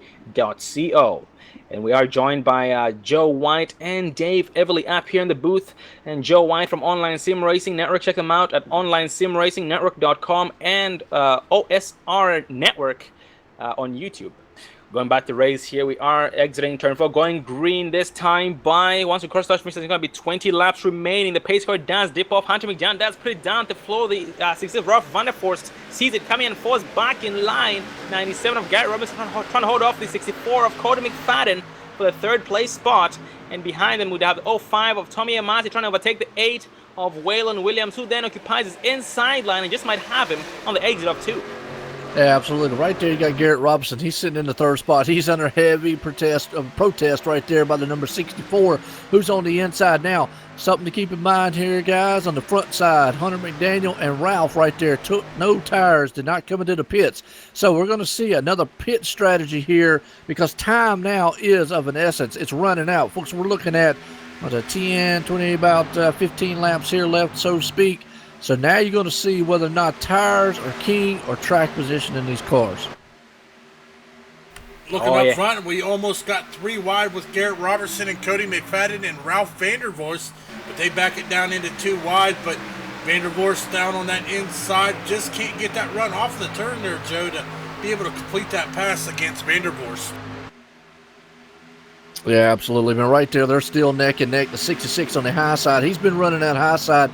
He just cannot get dived down into the turns. That's leaving the inside groove open. You see the 64 is able to make that pass and clear. Now, he's on a newer set of tires than those front 2 guys. But boy, look at the drive the 66 gets coming down the back stretch.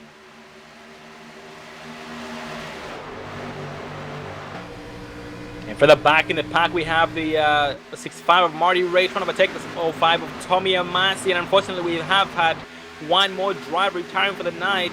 We have, that's the 72 of Brian Wasserman, who was a heavy contender tonight.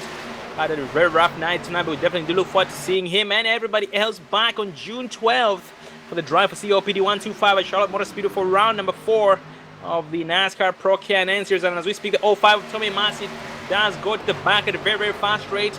Just got overtaken by the 58 of James Peterson, and also one driver ahead of him. That's going to be the 65 of Marty Ray. But up front, 57 of Hunter McDaniel stays high. He's just getting overtaken by the 97 of Garrett Robinson, and everybody else just pretty much getting freight trained as we speak. Yeah, right there. And I'm going to say that on these cars, it looks like new tires are king here. As those 2 cats, man, up front, they didn't go into the pits. Right now, the 64's man out front. He's looking to try to bring this one home as we're coming this time by lap 130, folks. 14 laps to go. Business about to pick up right here. It is go time. What you brung is what you got here tonight at Kansas Speedway. And Joe, right now what I'm looking at is the question you asked me early on as who I thought was going to win, and I picked the 11 of Ken Ladd. And maybe you were right, because Ken Ladd is in 25th place, 47 laps down and dropping, and he's on pit road getting some damage fixed. Yeah, that's just an ongoing thing between me and John Williamson. Right now, boy, it's a fight up front there between Waylon Williams and Garrett Robinson. Boy, them 2 guys, man, are battling it out, and it's a battle all the way up there, front, middle, and the back. But you're right, Sean. It's kind of one of them ongoing things between me and John T. Wimber. It seems like everybody we pick always ends up bad, and we're under cost. We'll back it up and see who might have been involved in this one. Well, Sean, that looks like that is going to be the 41 of Dennis St. Germain as he is seen rolling down the field. So we are going to back it up here. Take a look. It looks like as he is on the inside there with the 03. Contact made between him and the 03 of Don Kidder Jr. And he goes flipping down the track. It looks like just those 2 cars were involved here as we are going to take a look from multiple angles as they are flying here. So that was highly unfortunate for him.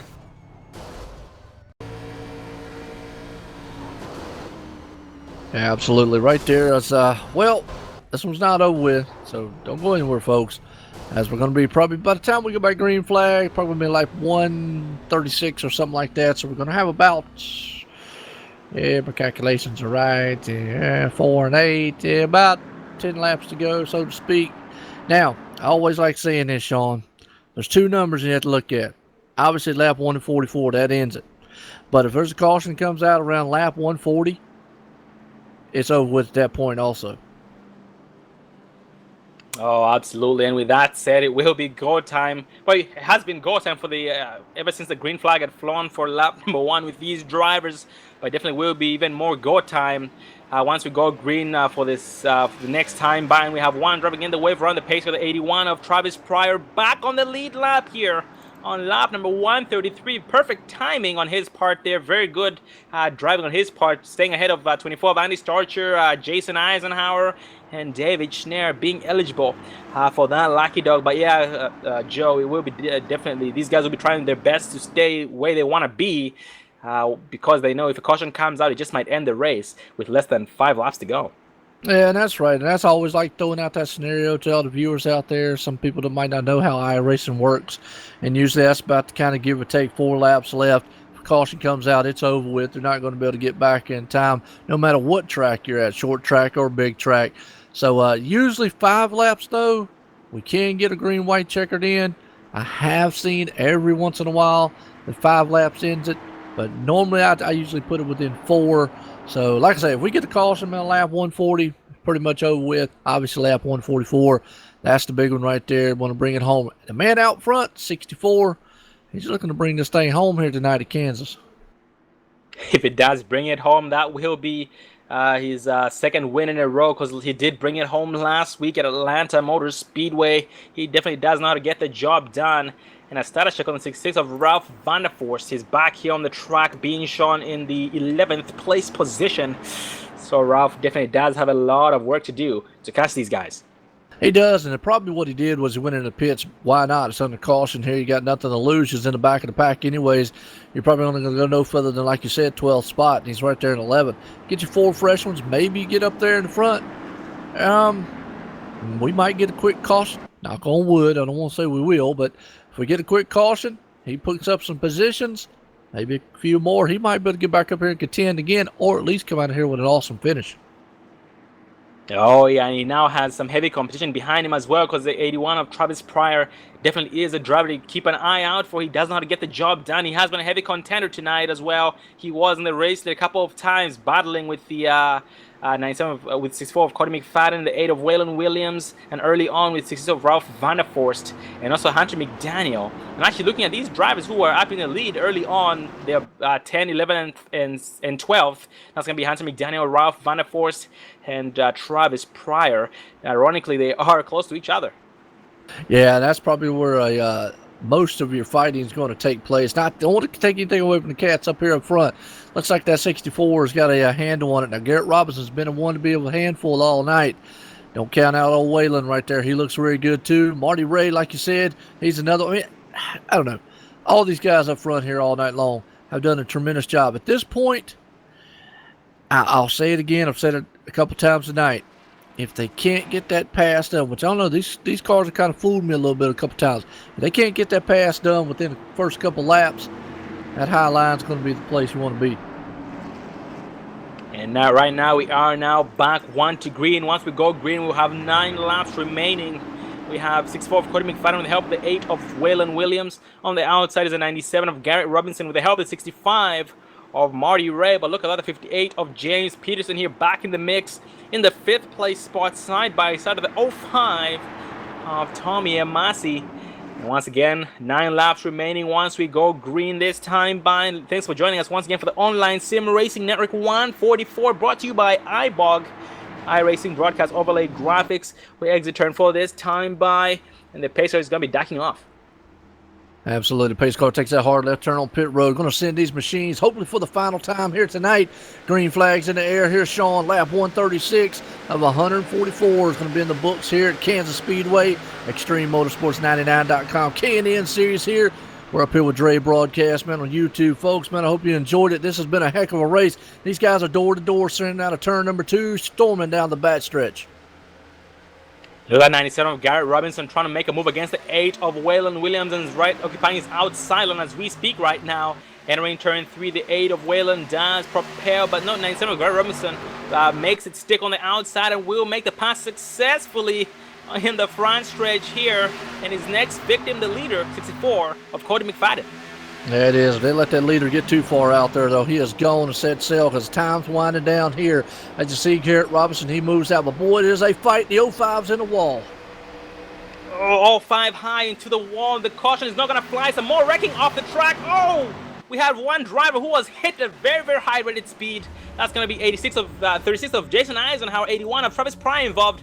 That's also involving the 40 of Joshua Gillen, who was sky high, took some serious flight. Let's back up, folks, on the 05 of Tommy Amasi on replay. Yeah, it looks like there was some contact there. Unfortunately, 81 of Travis Pryor's got some heavy damage from that contact here. As we are going to take a look here as the 05 riding the wall after the contact. Looked like a little Dukes of Hazzard going on his part. But meanwhile, these guys will be, looks like we might get a couple more laps of green flag racing in. And Joe, speaking of that, quick caution for those guys who were namely 60 of Ralph Vanderforst, Hunter McDaniel, and 81 of Travis Pryor. That just might bump him up quite a bit, but 81 of Travis Pryor unfortunately was involved in the incident. In the 05 of Tommy Amasi, as we speak, his car is bent, so his wheel is turned right side to keep that machine all the way straight. He's most likely going to be going down a pit road to get that damage fixed. Hopefully he still has one of his backup cars handy for the final laps of the race, because we will have less than 5 laps remaining once we go green. But a status check on the 60 of Ralph Vanderforst. He was able to stay clean, and the 57 of Hunter McDaniel as well. Okay, Hunter McDaniel does have some damage on that machine on the left side. We have one driving near the Lucky Dog. That's going to be 25 of Chris Clanton with some heavy damage, but he is getting a Lucky Dog. Yeah, absolutely. You're right here. Think about it is, here's the scenario, folks, laid out here is we're definitely going to have only about a couple laps to go when we go back to green flag racing. Cody is going to need the start of his life right here. I mean, he's just going to need it and set sail on this field away from the 97. He's going to want to see that number 8 machine of Waylon battle the 97 so he can get out front, maybe get a half-second lead. If he does, pretty much over with. Second thing, if a caution comes out right after we go back green, well, it's over with because we're within that 4-lap period. Also want to shout out Pat. Hey, you're right. Travis Pryor, he did a terrific job tonight. You should be a proud Nana. Oh, absolutely. And hopefully Travis can still get out there. It looks like he's on pit road as we speak. His pit crew might be busy at work. I'm not sure if he's towing or... Oh, looks like he just might have retired from that. It's just like as I was speaking there. We definitely do look forward to seeing him and everybody else back for round 4 once again at Charlotte Motor Speedway on June 12th. And yep, once the green flag flies, the caution comes out, it will end the race under caution. And with that said, these guys do know that they keep that in mind and will try their best to be where they want to be when the caution comes out, or if the caution comes out. Well, it'll definitely be go time. And here's the thing. He's got the scenario of the 97 understands that. The problem is he's going to be sitting on the outside. The man probably in the catbird seat or the other one is the 8 and the 58, or where they're sitting at. They can watch the leader and watch when he judges. When he moves, they can take off, put the hammer down, and go. Now, we know the rule here in Extreme. You can't change lanes, you can't pass before the start-finish line. But still, that jump is crucial to be able to go into turn number 1. Think about it is, though, we've got, 9 cars here. We talked about the 66 machine a minute earlier, Sean. Look at where he's sitting at, the 7th spot. He was back there in 11th. So he did what we thought. He got tires, made up a few spots, got a quick caution. Now if this thing can play out the green, he actually could get up here and battle for the lead, battle for the win, or at least come out maybe with a top 3. Oh, absolutely. Yeah, he's just depending on having a very good restart, because that 13 of Eli Green as well, we'll be trying to do the exact same things. It's 5 Marty Ray, James Peterson, Waylon Williams, also Garrett Robinson. So it's going to be very interesting to see exactly what happens when the green flag flies, but he has made up. He's come a long way so far with 57 Hunter McDaniel right behind him, and he has a long way to go still. But he definitely will be determined because he won't stop just yet. But now we are back 1 to green, and once we go green, Joey will be having 3 laps remaining before the checkered flag flies, and once again 6-4 of Cody McFadden in the lead. Absolutely. Going to be 3 laps to go here. As soon as they cross that line, the green flag flies here tonight under the lights. Kansas Speedway here for ExtremeMotorsports99.com. K&N Series here, and I'm up here in the booth with old Sean and Dave from Dre Broadcasting Network. Appreciate them letting me be up here tonight. It's been an honor. It's been fun. Been up here watching all the viewers out here, watching these guys, man, storm around this track. And thanks for joining us once again for the Online Sim Racing Network 144. You're part of the Extreme Motorsports 99 Pro K&N Series for round number 3 here, brought to you by iRacing Broadcast Overlay Graphics, ibog.co. Going green for the final time. This time by 57 Hunter McDaniel. Heavy damage on the machine, but still determined to get a top 5, to get at least a top 5 here in tonight's race. As we exit turn for the pace car, takes the hard left off the racing stop. 6-4 of Cody McFadden, still at the pace speed. Nope, he jumps and starts, catches everybody off guard. 57 of Hunter McDaniel. Actually, the 97 of Garrett Robinson sees it coming, but the 8 of Will Williams trying to occupy his inside, but does not have enough entering turn 1. 58 of James Peterson as well in the mix here behind the 8 of Williams. Yeah, this is what the leader wants to see. Them guys, man, door to door battling it out. You got the 8 of Waylon right there on the inside. He's going to try to clear Garrett Robinson on 97. They storming down a bad stretch here. It's going to be lap 143 here. The next one after that's going to be the white flag for that man out front in the 64. But don't count out the 97. He fires back on the outside. Coming out of turn 4, boy, if that's a caution, that's going to be it.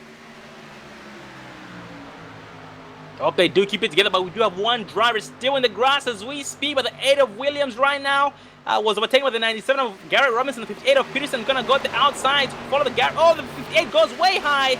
Oh man, he pushed way wide there, and he smacked the wall on the exit of turn 2, and that will take him out of the top 5 and getting up speed as we speak.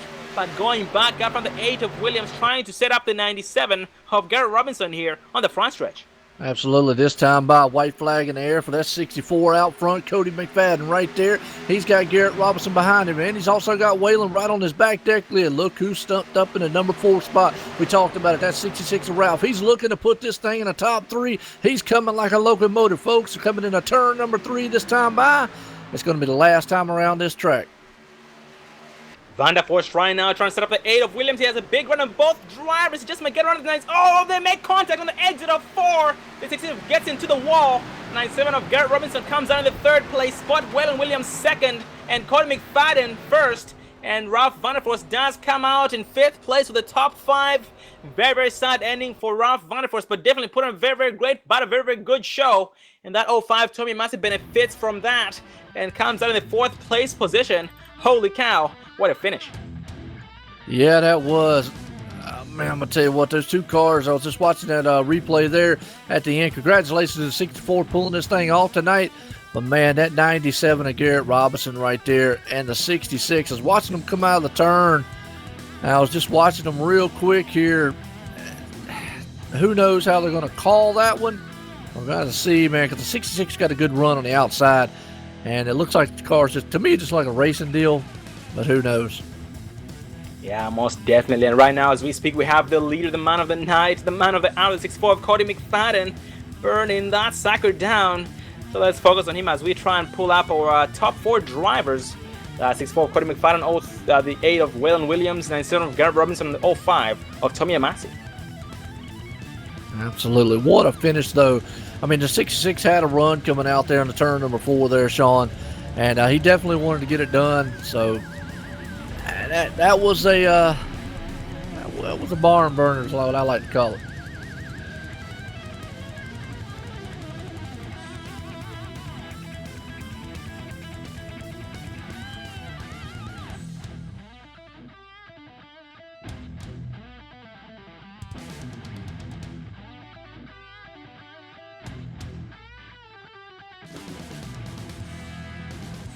We do have our top 2 drivers so far up here. This Cody McFadden and Waylon Williams. Well, Joe, do the honors of starting us off with Cody McFadden, please. Well, Cody, I tell you what, you look good in that number 6, 64 machine here tonight. Bringing it home here under the lights. Kansas City Speedway for the K&N Series. How's it feel to be the winner tonight here at ExtremeMotorsports99.com, Cody? It feels great. It's great to go back and get the win this week. I didn't think I was going to have what it took there about halfway through, but was able to come back through and win. Absolutely. Well, they say up here, man, Sean and them was telling me you was last week's winner. You 2 for 2 now, looking very good. I mean, you got that jump on the last start. What was going through your mind on that last restart there? Did you think that you had what it took to get out there in front and hold off those guys? I wasn't quite sure. I felt like I was pulling away there before that last caution came out, so I was just, hoping to get a good start and do the same thing there at the end. That's awesome. You got anybody out there you want to thank for this awesome win tonight? No, just Vern and everybody for putting this on, and iBot for sponsorship and everybody sponsors, and it's just a fun series to be involved in, and I can't wait until next week. All right, good deal. Well, I'll tell you what, let's get back to your crew down there because they definitely going to be some happy campers and partying all night long. Tonight's winner, Cody McFadden here at Kansas Speedway for ExtremeMotorsports99.com K&N Series. Thank you. And that was tonight's race winner, 64 of Cody McFadden, but right behind him is the 8 of Waylon Williams. Get a cup there, buddy. Yeah, how's it going, guys? Good, how are you? Not too bad. Well, Waylon, in tonight's race, starting in the 5th place spot, but all of a sudden we did end up losing you after the first caution. You went below the top 10 and then made your way back here and finished in the 2nd place spot. What was your experience like tonight? What did things look like from your point of view? Tonight was definitely a crazy night. I felt like I got a pretty good starting spot. I got caught up in 2 wrecks. Just in the wrong place at the wrong time. Dropped to the back, and then scraped the wall a little bit. And in the middle of the race, I actually ran down the leader. I had a good long run car. I just didn't have the speed at the beginning. I was doing pretty good saving my tires. And I feel like if there's a good 20-25 lap run there, I probably could have run him down. Oh, 10-4, but man, he did an amazing job. We noticed how the outside line was the place to be, and everybody on the inside was struggling. Either was drifting, ended up pushing up the track and had to let off and lost all their momentum and got freight train because of that. And you did end up finding the perfect groove there on that last lap. Actually, tell us about the last lap there between you and the 97 of Garrett Robinson. Yeah, well, it was right before that last caution. I had a big run on him coming off of turn 4, and he kind of slid up in front of me, and I was on my brakes, and I still kind of clipped him. I had a big momentum coming on the outside, but then the caution flew, of course, and I fell back to 3rd. I just didn't have enough time to get back up to that high line to really start making ground on the leader. Oh, 10-4, brother, man, you did an amazing job. And even though you had some ups and downs tonight, you definitely did pull through that and come out here in the 2nd place spot, which is a success in my book, gaining 3 spots overall in tonight's race. And next week we'll be racing at Charlotte Motor Speedway. Any experience at Charlotte from you, buddy? This is actually my 2nd league that I've joined. This is actually my first week, my first race. I've had some experience with Charlotte in the trucks, in the B series, open setups and stuff like that. So I've got some experience around the track. I feel pretty good about it. Definitely look forward to seeing this momentum carry over to that race on June 12th at Charlotte Motor Speedway. And before I let you go, but any final words? No, I just I appreciate everybody at ExtremeMotorsports.com putting this on, and it was I had a fun night, and I hope I have some good finishes to come. And that was the 8 of Waylon Williams, finishing the 2nd place spot. And right behind me is the 97 of Garrett Robinson. Garrett Robinson, Joe White in the booth. Got a copy? I got you. I'll tell you what, Garrett, tonight looked good in that 97 machine. Man, he's wheeling around here at Kansas. Well, that last lap, though, there, man, that hard contact between you and the 66. Take us back through that last lap there, but as you're coming out in 3rd place tonight. I just kind of I didn't know he was up there, and I thought I gave him enough room, so I didn't mean to come up into him, so I apologize about that. And, the Waylon Williams was actually my teammate. I can't thank them enough for everything they helped me through tonight. Well, absolutely. You definitely had a bad, fast machine here tonight for under the lights of Kansas here to bring it home in 3rd. Like I say, a thrilling finish there with the 66. A heck of a battle, man, between you and him and coming there to the line and whatnot. But got anybody out there you want to thank for coming home tonight 3rd? I want to thank Top Shelf Diecast and the Caution Light News for putting the sponsor on me tonight. Awesome. Well, I'll tell you what, you look good out there, man. And hey, you had the car tonight sometimes at certain points, man, to get up front. But like I said before, this track's very one groove oriented. And if you don't make that, if you don't get up there, man, real quick, 9 times out of 10, but you did really good coming home third place tonight. I'll let you get back to your crew, man, celebrate, because, hey, you ain't got anything to hang your hat on or hang your head down on tonight. Yeah, second and third for Firebase Racing. And that was the 97 of Garrett Robinson. But right behind him is the 05 of Tommy Amasi, a driver who was always in the back, mid to rear pack in the beginning of the races, but then towards the end somehow finds his way up into the top 10, top 5, and top 3. Got a cup there, Tommy. Hey, what's going on? Good, how are you, buddy? I'm good. I'm ready to race some more races. Oh, 10-4. That's a spirit right there, man. Tommy tonight, starting 26th. Finishing in the 4th place spot, gaining 22 spots overall. How the heck did you do that? Well, early in the race, I was running the bottom line and didn't take too long to figure it out. That was not the way to go. I had to go high, and once I adjusted to the high line, it started running real much better. I was going faster laps.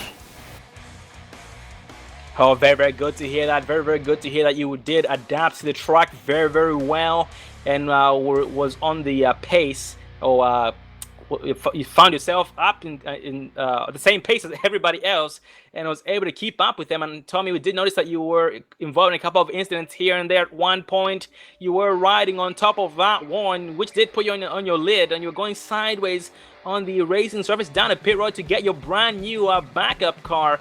When you were on pit road and was shuffled further back in the pack like that through the field, did you see yourself finishing in the top 5 like this?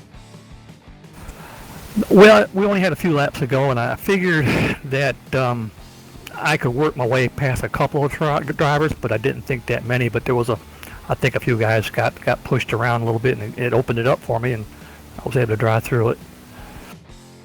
Oh, 10-4, brother.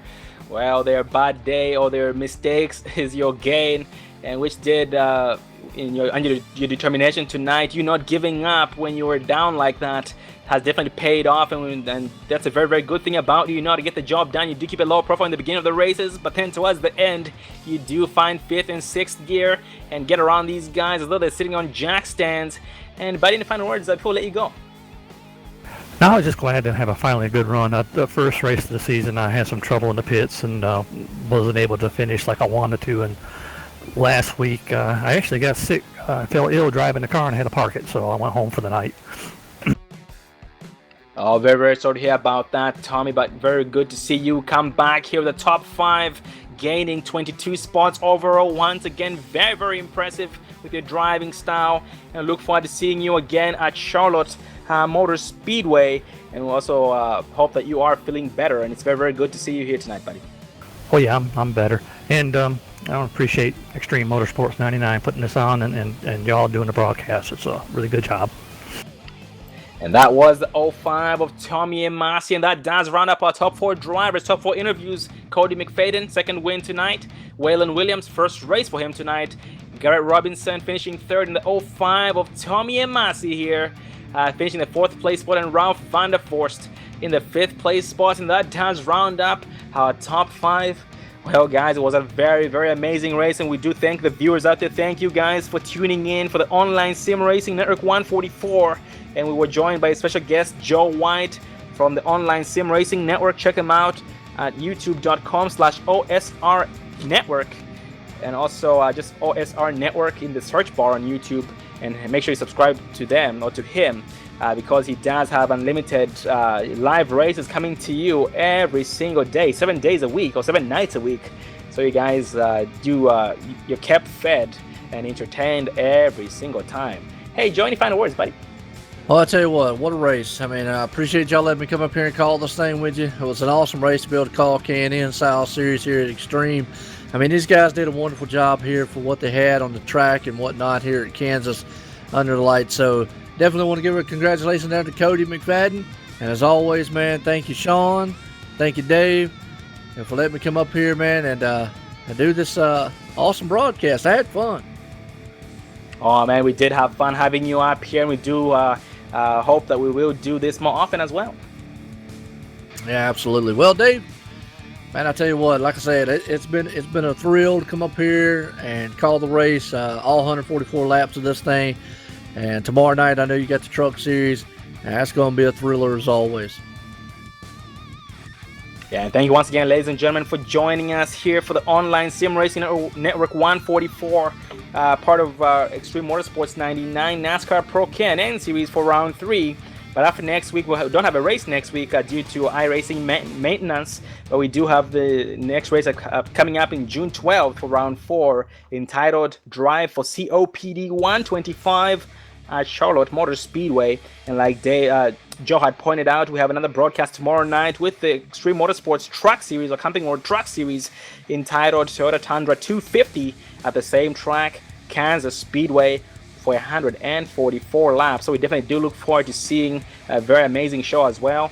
And also want to thank our season sponsor, iRacing Broadcast Overlay and Graphics, IBOG. Check them out at ibog.co for all designs and graphics. Well, Dave, any final words? Well, Sean, we saw it all. We saw not just the front guys battling it out. We saw the back guys battling out. There was battles all over. We've seen green flag pit stops. I don't think we could have asked for a better race. These drivers put on a heck of a show for all the viewers at home. Once again, want to thank everybody for coming out, tuning in. Also, make sure to go out and check out www.onlinesimracingnetwork.com. Also, check them out on YouTube. Give them a subscribe. Give them a like. Find them on Facebook at OSR Network.